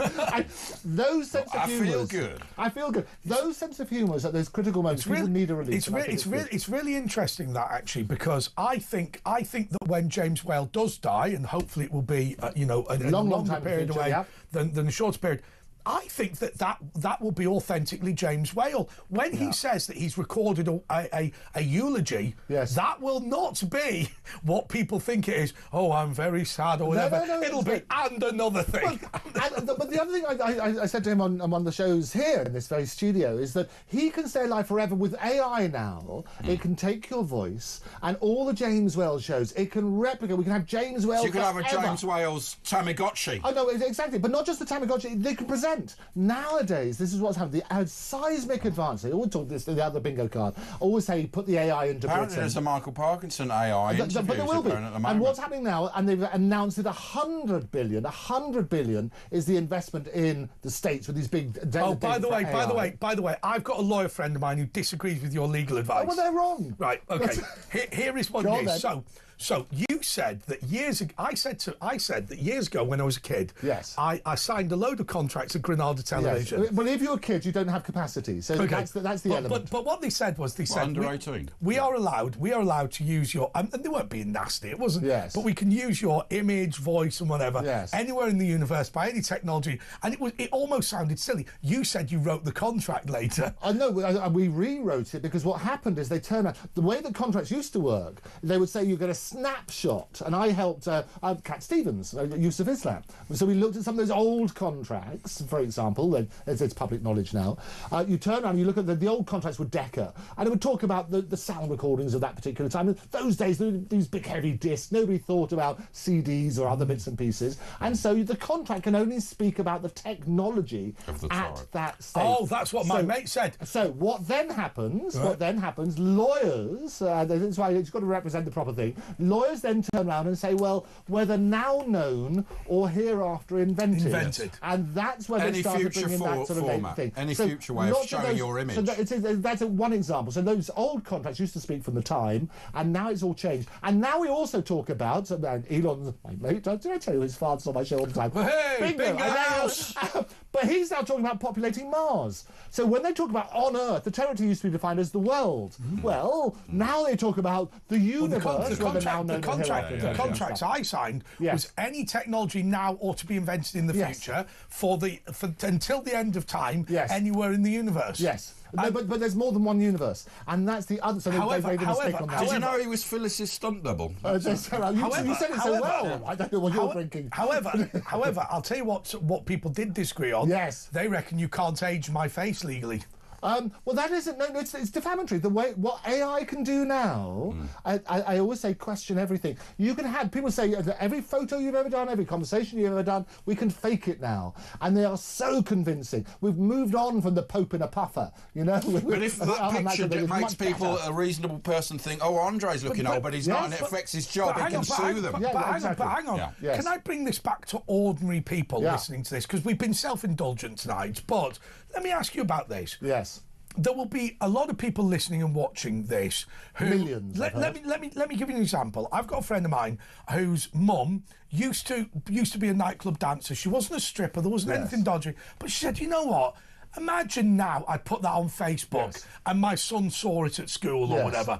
What happens with people who have now uploaded to Instagram, uploaded to Facebook, uploaded to... It's fine with me. I have a legal arrangement with YouTube in which we have a profit share and whatever. But little kids fit pictures of themselves, and when I say little kids, maybe at university, not under 18, should they be worried about pictures of them in their underpants and stuff? Absolutely be worried. And I'll tell you why. We spoke about this earlier, about what you sign and what you don't read.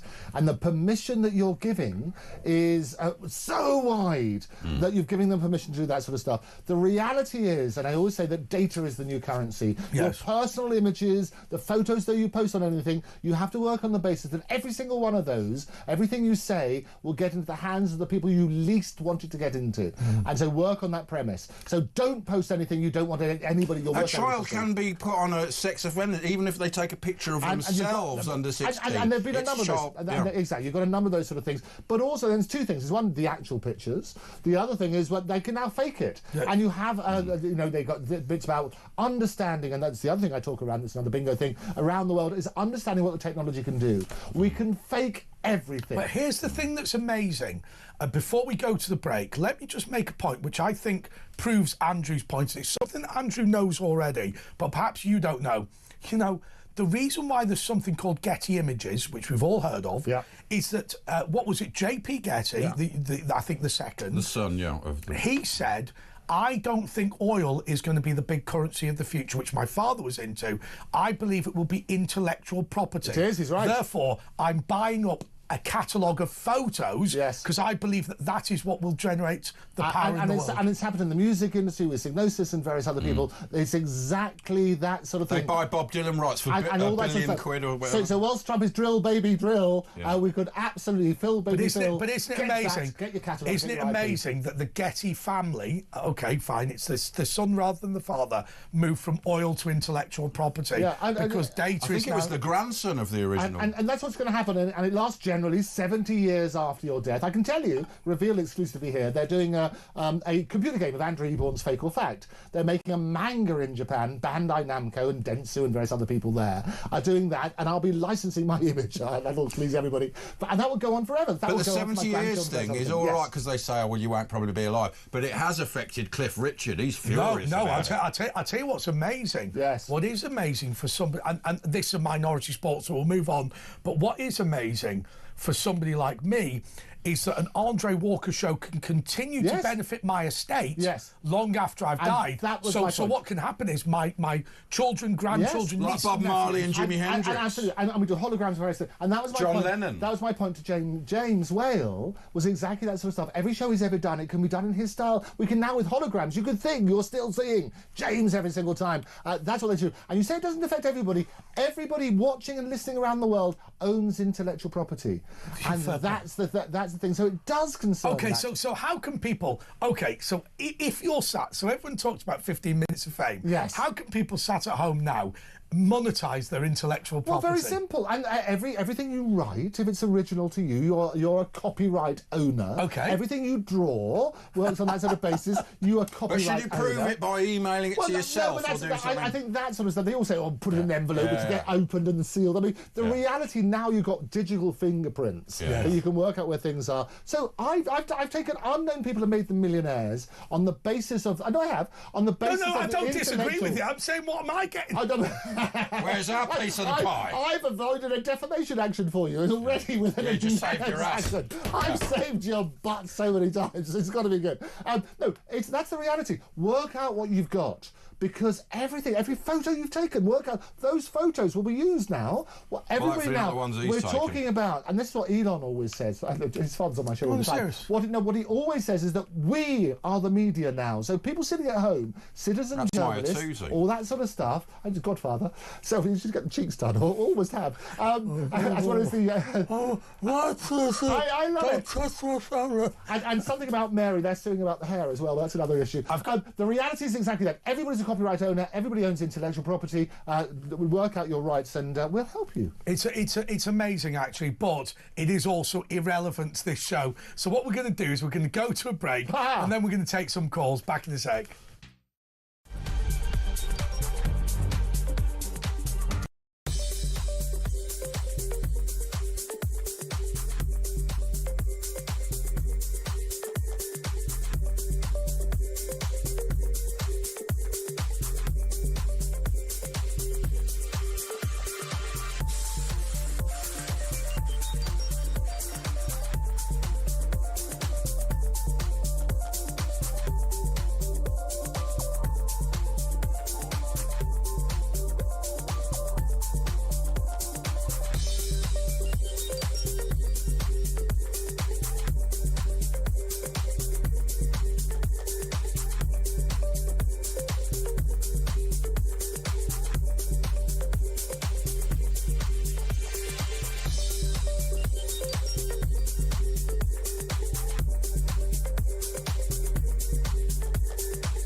across the UK.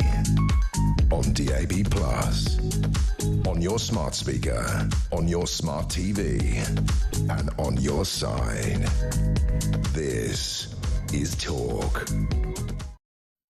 Well, I want to thank. We had a bit of a legal trauma earlier. I want to thank the person concerned for dropping their legal case against me. And actually, and honestly, I am quite pleased about that. But look, you found something, Andrew, which I think is really, really important about all of this AI and whatever. Now, remember something, Andrew, and I know you do, but a lot of our viewers and listeners don't fully understand exactly how AI is going to affect them. Tell us about this, Brad Pitt. Let me tell you. So AI will affect absolutely every industry. It's already introducing efficiencies we've unheard of. It's curing diseases. It's finding that on that sort of basis. But there's a downside, and as I said earlier, AI can fake anything, and it's so believable now. And there's a story in the press at the moment about a French woman who was duped into handing over £700,000 to somebody she thought was Brad Pitt. So it was a Brad Pitt scammer. It was rather like a catfish online. So they pressed the button in their face. And what happened? No, so they got all sorts of pictures, and Brad, she was communicating with for a long time. He says, "Look, I'm in hospital, and so we've got little pictures here. I'll hold some up. There's him there saying, Anne, this is for you. I love you." He was saying that he was having a terrible time. He was operated on in hospital. Wow. So there's a picture of him, and you've got his... Look, we've also got this on radio. That looks like other actors. So we've got this on radio as well, and most people are listening. These are very convincing. They're very convincing. So just talk me through exactly what you're looking at. So that is the face of Brad Pitt. Yes. And that is what, some sort of a tracheotomy thing in that, and you can see the pipe coming out. Him some flowers. You can totally see. So if he's telling you, and I don't know how he would do because he's clearly unconscious in this picture, what's happened is they've taken and produced a fake picture, obviously of Brad Pitt, saying, "Look, I'm in hospital.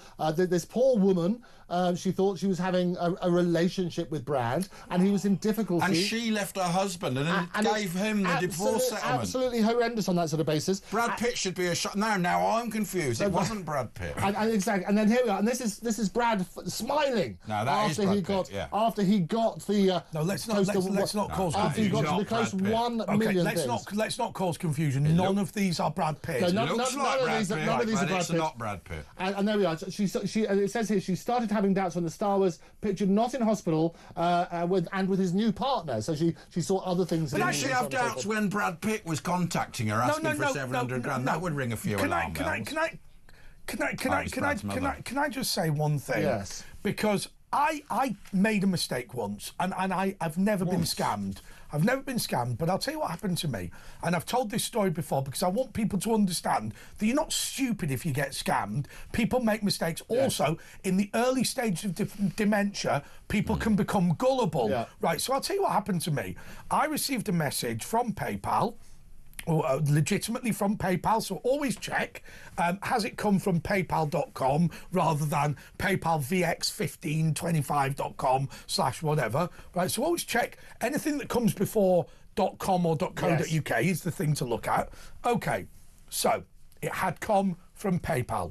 It had come through the app, and it also come through on email. And what it said was this: there was an attempt to take £500 out of your account. Don't worry, you can't take £500 out of the PayPal account by requesting it. Yes. However, what we've done is we've put this on hold. If you're concerned about it, please phone us on this number. Yes. And there was a request for £500 in my PayPal account, which had in fact not been sent. Yes. Right, but it'd been sent to me, but it'd not been sent out. So I thought to myself, I've got a spare half an hour.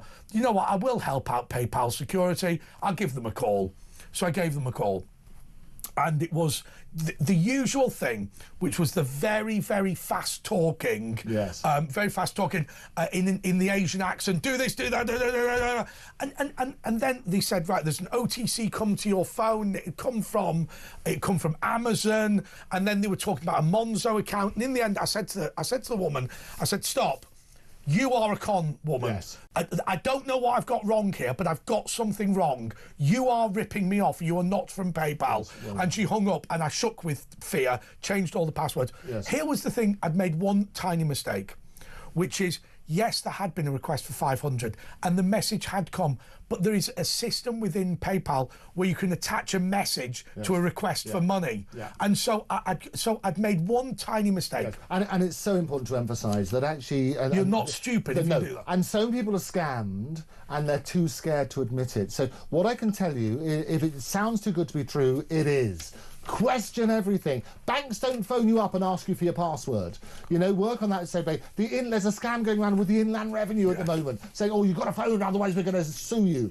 And you've got to transfer money. There are they do that to me either way. But just to prove the point, there's a very famous case where a company lost millions as a result. Now AI, as I say, on these Zoom calls, you can have fake people, and they had a fake CEO who joined a Zoom call and said, you've got to transfer X hundreds of thousands to this bank account now. It was so convincing. That should always ring alarm bells. No, but if you thought it was the real CEO, you're having Zoom calls.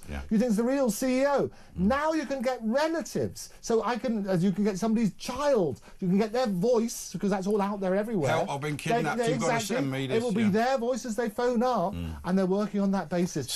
So just to be clear on that, once again, because you run ahead sometimes and people might not have followed it, but just to be clear, so your child goes on holiday to Benidorm, and then a number from Spain phones, and it is your child's voice saying, Dad, I've lost my phone and my wallet. Please send this money to X bank account, and you can talk to the person there, and it will be the voice of your child. Absolutely, and that's the scary thing. So, word of advice, because it's important. One thing you should look at is maybe having a safe word. That only just ask them. And do you remember when we went to Loughborough? But they will, and they won't know that. No, they might do, because all that information's available. That's what I say about social media. You can get all that information. I can tell you where you went last holiday. I can do this cold reading. We can fish for that sort of stuff. What I would recommend, and do it today, everybody have a safe word with your family. Can I tell you a shocker? I said, I don't understand how you can guess passwords. Right? I said, I don't understand that. And somebody said to me, you go back to your old school in Liverpool, where you left in 1995 in some cases, or 1997 in other cases, and you stand up and you say to them, how many of you is your password capital A Anfield.79? There you go. And the other lot of you, how many of you have got capital G Goodison.70 or 1979 or Liverpool.1979 or your birthday or your child's birthday or something like that? And what's happening? It makes it even worse. We're bad at coming up with random things. And keep changing your password. People will say, do that. Back up your data all the time. Keep changing your password. I'll give you an example. A family member, a very close family member, they were playing online Scrabble, and all of a sudden they got a message. You have this little chat. They got a message that said, did I see you in a film studio, whatever? And it could be quite credible. The family's involved with that sort of stuff. They said bits and pieces, and they say, you might know who I am. I'm involved in lots of movies. I'm Bradley Cooper. And they worked out and said, the relevant person didn't know Bradley Cooper, all that sort of stuff, but suddenly thought they were discussing it with Bradley Cooper. Well, of course, that wouldn't necessarily happen. It does occasionally. But that sort of thing just brings it home. Everybody will be a victim of potential fraud, I guarantee. So make sure you question everything. I lent Bradley Cooper early today. Phone me. I lent him. Do you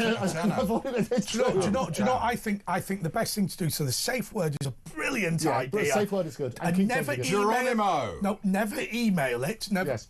But do you know what I did with my passwords once? Go on then. Right, I'll tell you what I did. I opened up a I forget whether it was Netflix or BBC or whatever. Then I opened up a random TV show because we're bad at random passwords. And then I memorised something they'd said on one show that I never normally watch. No, and that is a good password. And all that sort of stuff. But the other thing is, don't be embarrassed. There will be people watching now who said, actually, I've been conned, I'm so embarrassed by... Don't. And the more people who can tell that tale... Get in touch. We can help you. Can I ask you two questions? Yes. What is the most common 4-digit pin in the world? You know what the answer is? 1, 2, 3, 4 or 000. Yeah. And part of the phone hacking thing, that's the reason they used to do that, when they have that sort of stuff worked on that sort of basis. The other thing is the most common password in the world is the world password. It is. Okay, so let's go to Gemma in Staffordshire. Gemma, hello, Gemma. Lichfield. Hello, Andrew. All the Andrews and the Andres. It's got to be good. I don't know. I know, it's weird, isn't it? Triple A. Yeah, because it's Andrew and Andre. Yeah. But anyway. So I received a letter. I wasn't going to talk about this, but since I've been following your programme that you're doing now, I have to mention it. I've just received a letter, literally today, from the council. And I'm not sure if it's real or fake. Okay, what does the letter say? No, that's not the answer, actually. Do you know what I think the answer is? What's that? The answer is, first of all, to find the website of the council and give them a call. Right. But I've done that before, and you're on there for like hours. No, exactly. Waiting. What? Can you tell us generally what the letter says? It says that I might have done something wrong with regard to something that I said that I might have said something that isn't true, which I know it is true. So that's an easy answer, isn't it? Well, yes, it is an easy answer. The easy answer is this, and I'm sure Andrew will back this up, that the council is not responsible for either hate crime or libel. Yeah. Hate crime being the criminal offence of speech, and libel being the civil offence of speech. Your local council will not get in touch with you on that. But well done for reading. Can I also suggest, I know it's horrible waiting online and you won't get a person who understands it, get a copy of that, and maybe, how far is the council away from where you are at the moment? Yes. Not very far. Yeah, I would go to their office with a photocopy of it. Andrew, you're not allowed to walk in there. Well, you can, but you... They're not even there, they're working from home now. Gemma, in that case, make it simple, because that wasn't the point that Andrew was making. What you need to do, stick it in an envelope, or perhaps give it to your local council who will have surgeries on a weekly basis. The reality is that, look, people misunderstand public authorities and what they do. It's very easy in this studio for us to know, but it's our job to know, remember? So we know that you won't get a libel or a hate crime. It even says the word on there. It says the word, we need you to confirm the name of the liable person. And I don't know what that means. Liable? That's not libel. This is a very odd situation. Well, as Andre said, it's something that you said. The council is not responsible for things that you say. So that, to me, based on what you said, feel comfortable about that. I appreciate the difficulty of getting into the council, but work on that sort of basis. Tell them about it, because they can follow up and prevent other people getting that. It's also important to bear in mind that if you've had disputes with the council and you have had an argument with the council official and they want you to confirm something, just don't. Because ultimately, it's not your duty to do that. Okay, last question. It's got it used to be called a watermark in the olden days, but like a barcode, what do you call it? Yes. A QR code. Yeah, don't scan that, because some of those are scans and will infect your phone as soon as you scan it. Never, ever, anyone writes to you with a QR code, do not scan it if you get it through the post. Or even on posters and things like that. The HMRC, they will not send you. And what happens, and you know this already, what happens is when you go to that, it takes you to a website, and that website can have all sorts of negative effects. Just explain that very quickly. Yes. So what happens, so a QR code is those little boxes, it looks like little pretty patterns and stuff like that. You hold up your phone to it, and that then you click, and so what will happen, it will then take you to a particular website. It sounds as though, on what you've told us tonight, that it's a scam. The process that we say is recommended, followed up with the people who are supposed to have sent it. I'd always recommend that. So if you get something from the HMRC or get something from a relevant body, always try and contact that body, contact the bank, and work on that sort of basis. So, Gemma, thank you so much. But just to be clear to everybody else, all that the QR code is going to do is it's going to open up a website, and it's just going to type in a web address. That's all it's going to do. Now, if you are concerned about a QR code, you can just type in the web address yourself. So with my council, I know that that it's rbwm.gov.uk, and that gov.uk easy for you to say is really important. Never, ever. But they can do it frictionless now. They don't even have to go to a site. You can scan the QR code and your phone's infected. Any threat that anybody gets, and it's wonderful to have Gemma, and thank you so much for coming on. Anybody who gets any letters like that or any communication, check with the official people who apparently have sent it. Greg, I love this. Greg has sent something that's brilliant. I'm just going to quickly say this. Yes. What about this one? Your parcel couldn't be delivered today. Yes. Please put in your details for a redelivery. No, exactly. You've got to be so careful of that. And also things like Amazon parcels being stolen and stuff like that when they get dumped there. Look, our show, let me tell you something about the shows that we do. We like to think we're fairly professional. We can run with anything. If what you want to do is phone about these consumer affairs issues, we'll do that. Oh, no, and I'll tell you what's really important. Maybe we should do this as a regular feature. I love coming on, doing that sort of stuff. Bingo, we're carrying on the bingo card. No, but what I love about it is more people speak about it. We can do a great public service, saving defamation actions. We can also save people millions. And if we talk about it, fraud is a big issue. The thing is, big issue. I'll tell you where you were right, Andrew, and we'll go to a break now. But what was he right about something? Where you were right is the minute you start saying you're not an idiot. No, you're not. To have fallen for you any are of this not stuff. alone. You're not alone. All right. There's plenty of other idiots with you. Let's not labour it. More next.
Across the UK, on DAB+, on your smart speaker, on your smart TV, and on your side. This is Talk.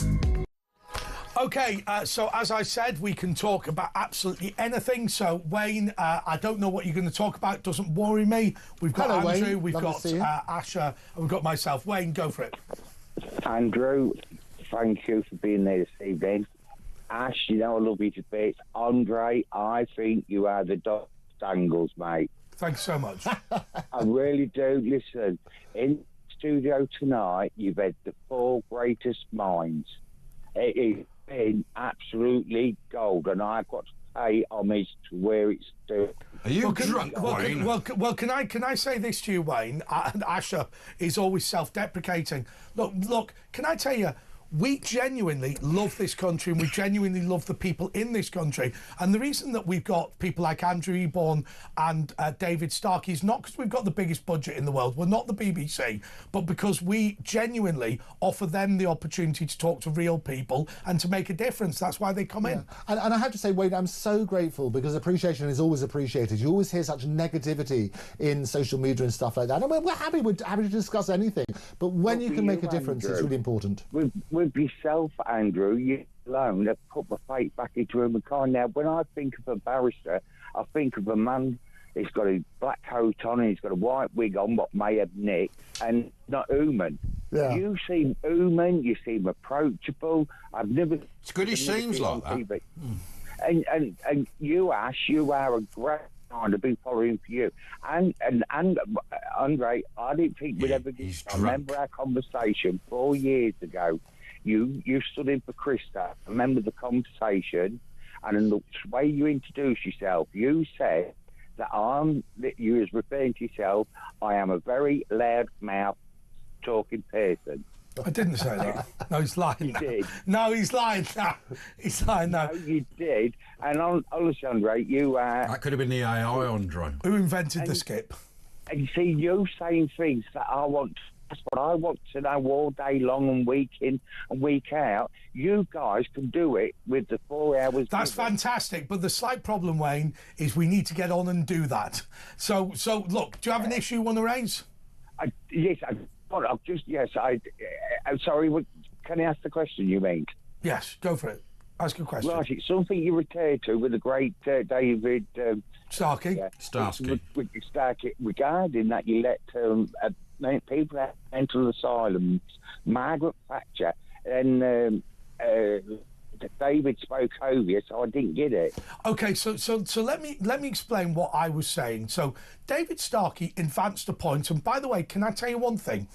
On my Twitter, I always say that views expressed are not even my own. And the reason I say that is because sometimes I'm wrong, and I've been wrong on plenty of occasions about plenty of things. But the job that I have is to try and solicit a debate. So I was saying, look, I've looked at Axel Rudikabana, and I genuinely believe this about Islamic terrorism and all this sort of thing. What David Starkey said was, we need to stop thinking like that. We need to start saying, these are people with a bloodlust. These are bad people. They're not radicalised by anything. They're just evil. And I said, look, both the left and the right are responsible for this, because whilst the left say, well, everybody's a product of their upbringing, it's all very unfortunate, everything should be looked at in terms of mental health or whatever. What we have done, and it's not me, obviously, because I'm too young to have done it, but what we did in the 80s and 90s as Conservatives was to say, well, let's shut the mental institutions. It was called care in the community. Because it saves money. Care in the community is exactly right. Now, what David Starkey was arguing for, and I have to say, he has persuaded me, which is why I say views are not even my own. He's persuaded me that actually what should have happened with Axel Rudikabana was not worrying about his interest in Islam or Hitler or whatever. We should have just said, you are criminally, mentally ill. We're going to lock you up. Wow, that really does, yes. Brilliant. I think he's right. That's what used to happen. Yeah, and then when it was saying, look, forget about this writer in his bedroom, this man, look, forget about the man, and he will respect what he's reading. He is one nasty dude. Well, yeah. So he was saying, let's separate out two things. So clearly there is an argument with Al Qaeda or the IRA or whatever, and that's fine. And that's fine, and we have to deal with that. But actually, the vast majority of people who blow up little kids actually are just bad people, and we should look at it in that sense. And you know something? It did change my opinion, because I sit here as well. My opinions change. But let me throw to Andrew as well. Yes. Look, the fact is, you probably I and probably you also thought that, look, this is all about, what's your political ideology? When Starkey comes along and says, you know what, he's just a wrong and just lock him up, and that's it. He's evil, and I think you raise a very interesting point, because there was so much evidence to say he was not. He tried to do this before. That's what's come about. He was stopped on the way to his old school, which was nothing to do with terrorism. He was just hated his school and the people in there. And you should turn around, and why I say prevention is better than cure. You're right. We should take those people, and there will be others. But I can guarantee this will not be the only story. But in the 1970s, what would have happened, or Starkey asserts... By the way, thank you so much, Wayne. Thank you so much. I really appreciate it. What Starkey asserts is, in the 1970s, when they got this message at school, they'd have stuck him in a mental institution. Now, we see those mental institutions as the dustbin of humanity, and maybe we were right about the... It was the costs as well. But the reality is, Axel Rudikabana in 1970 would have been put in a mental institution. Sectioned, Yeah, and that's why I say the more that's unfolding at the moment, the more evidence that we get, it will raise that question about what should have been done earlier. He still actually could have been sectioned, of course. No, all that sort of stuff. But it's just not how they do and release on people. some of the evidence that I have seen, I think there are certain things that absolutely should have been done which weren't. By the way, I just want to say to the various people who've sent me a message on WhatsApp and text into the studio asking me to read out phone numbers for Action Against Fraud which are not the real phone numbers. There you go. What a brilliant point. Yes. What a brilliant point to make. So we're not going to read out all of these phone numbers. No, question everything. It's so important. If there's one person we save from being scammed tonight, the show's been worthwhile. We're going to be back in a moment with Paul in South Wales.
Across the UK, on DAB+, on your smart speaker, on your smart TV, and on your side.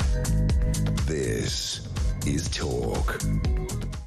Do you know, I'm really frustrated because there are some nights when, we've got loads and loads and loads of things to talk about, and other nights when it's a bit quieter. What we're going to try and do is we're going to try and deal with all the calls in a quality fashion, but we're going to have to move fast. Paul is in South Wales. Paul, you're on Talk. Hi, Paul.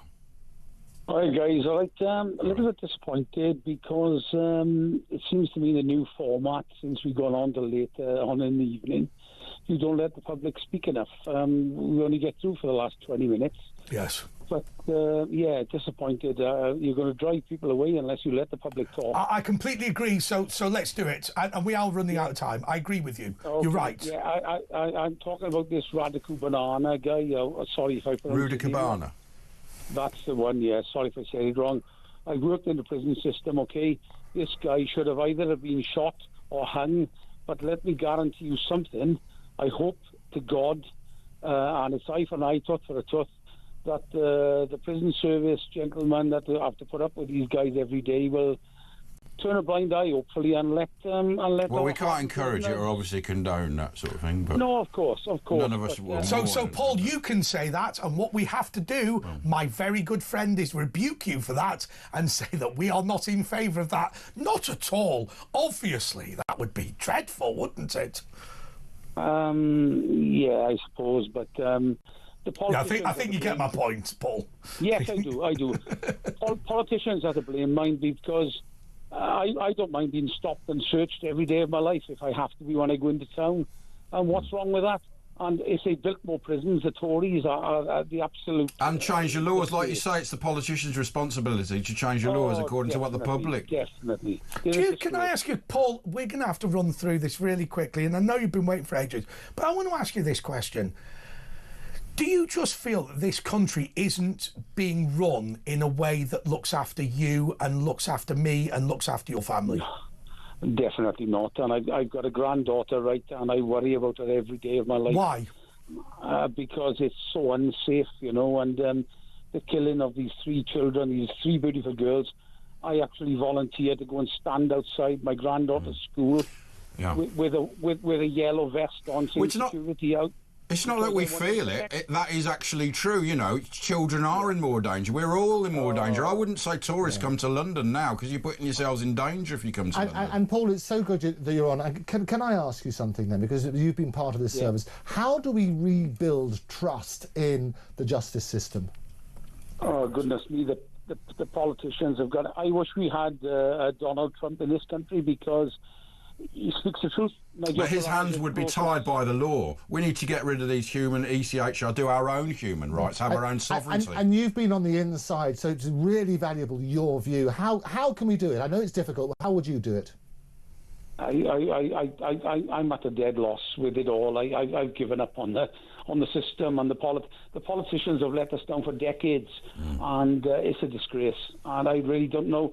Starmer, he's like a little muppet, isn't he? Compared to Trump, you know, we need someone to speak the truth. And Paul, can I say this to you? What's really interesting about this is not that people love Donald Trump. It's that they feel that he's talking about their issues in a way that the Conservatives didn't. Look, you know, nobody's a bigger Tory than me in terms of my background, but I just don't feel that any of the political parties, whether that be SNP, whether that be Plaid Cymru, whether that be the Conservatives or Labour, the Lib Dems, whatever, none of them seem to be even on the right page, let alone have the right solution. Well, it's worse than that. They've caused permanent damage to the country, the Tories have. And it started with Tony Blair. It's permanent damage. You know, so these parties should never be in power again, either of them. No, none of them. I voted for Nigel because, Mr Farage, because I feel he's got the answers somehow, because, you know, we stop Hitler, we can't stop the Dingies. Oh, what's going on? What's going on? OK, Paul, thank you so much. Paul. And by the way, Paul, you are right. We don't get through enough of these calls, so let's go on to Maria in Chesterfield. Maria, you're on Talk. Hello, Maria. Hi, Andre. Go for it. What have you got to say? Well, I'd just like to say I loved the interview with David Starkey and the immigration officer. The immigration lawyer, and what we're going to do, Maria, right there, is stop it, because I thought he was absolutely brilliant. Okay, the immigration. No, the immigration lawyer was absolutely brilliant. That is correct. No, Maria. No, not the immigration. No, help me out, love. Help me out, love. Come on, help me out. Help me out. No, Maria, help me out. Okay, Maria. Andre, no, Maria, stop. Stop. Have you got any requests? talkTV. Maria. David Starkey was absolutely brilliant. Right. Okay, Maria, let's talk about Starkey, because you know what I don't want? To be sued. And that was quite possible earlier in the show. So let's just move on now. Let's talk about Dave Starkey. Because when I see Claire Telford tomorrow, I just need to know that I've got a defence. Right, so come on. Tell me about David Starkey being brilliant and who invented the skip. David Starkey was absolutely brilliant. Right. Who invented the skip? In my opinion, is that okay? Who invented the skip? It's called talkTV. In my opinion, David Starkey was absolutely brilliant. He's marvellous, isn't he? On talkTV. And he knew his stuff. Well, he's a professor. Do you know what amazes me, Maria? And also, Andre, can you tell James Whale I love him very much. Lovely and I message. hope he's back soon. Yeah, we will do that. Maria, I'll tell you what amazes me. we genuinely believe that we should lift the standard of debate in this country, but not in the oh, it's inaccessible way. What I love about Starkey, first of all, he's more intelligent than me, and I love that for a start. Yes, secondly, I noticed that with the debate. Yeah, it's absolutely. But secondly, the amazing thing about it is, he can make it simple as well. Yes. And look, I will tell you, I have no embarrassment about being the less intelligent man to David Starkey. The guy's a legend. Oh, definitely. The interview was absolutely amazing. Let me ask you the question that I asked to previous callers. Are you worried about the future? Do you feel that our politicians are letting us down? Oh, of course. Definitely. Why? How can you not be worried about the future? I'm worried about the future, and definitely, Yeah, but what if Keir Starmer says, "Well, I've got one of the biggest majorities ever." You know, Andre's talking rubbish. Andre, can I just stop you there for one moment? With 20% of the electorate. Starmer, don't even speak to me about him. Right. Well, we're going to have to, given that's. Can I ask? We asked the other callers as well. Can I ask you, what would you do to rebuild the trust? What would I do to rebuild trust in the system? If you were Prime Minister. Reform Party, Nigel Farage. Well, why? It's the only option. It's the only option. What is it about Nigel Farage that's so impressive? Well, to me, it's actually Donald Trump. Okay, why? What is that connection then? Because he's his mate. No, I know what the connection is as far as I'm concerned. Donald Trump. Well, first of all, he's done what he said he was going to do. Got rid of all the illegal invaders. Well, he started with 500, but he's moving fast. That's got to be a plus. Okay, Maria, we're gonna leave it there. Not because there's any problem with what she's saying, but I have to say I keep hearing this time and time again, where people keep saying, "Do you know what we want politicians to do? What they say on the tin. Yeah. All we want is and there should be a promise." And on a legal point of view, I think that manifestos should be a binding contract, and there should be penalties. Reform did a contract, didn't they? And there should be penalties if they don't comply. They did a contract reform.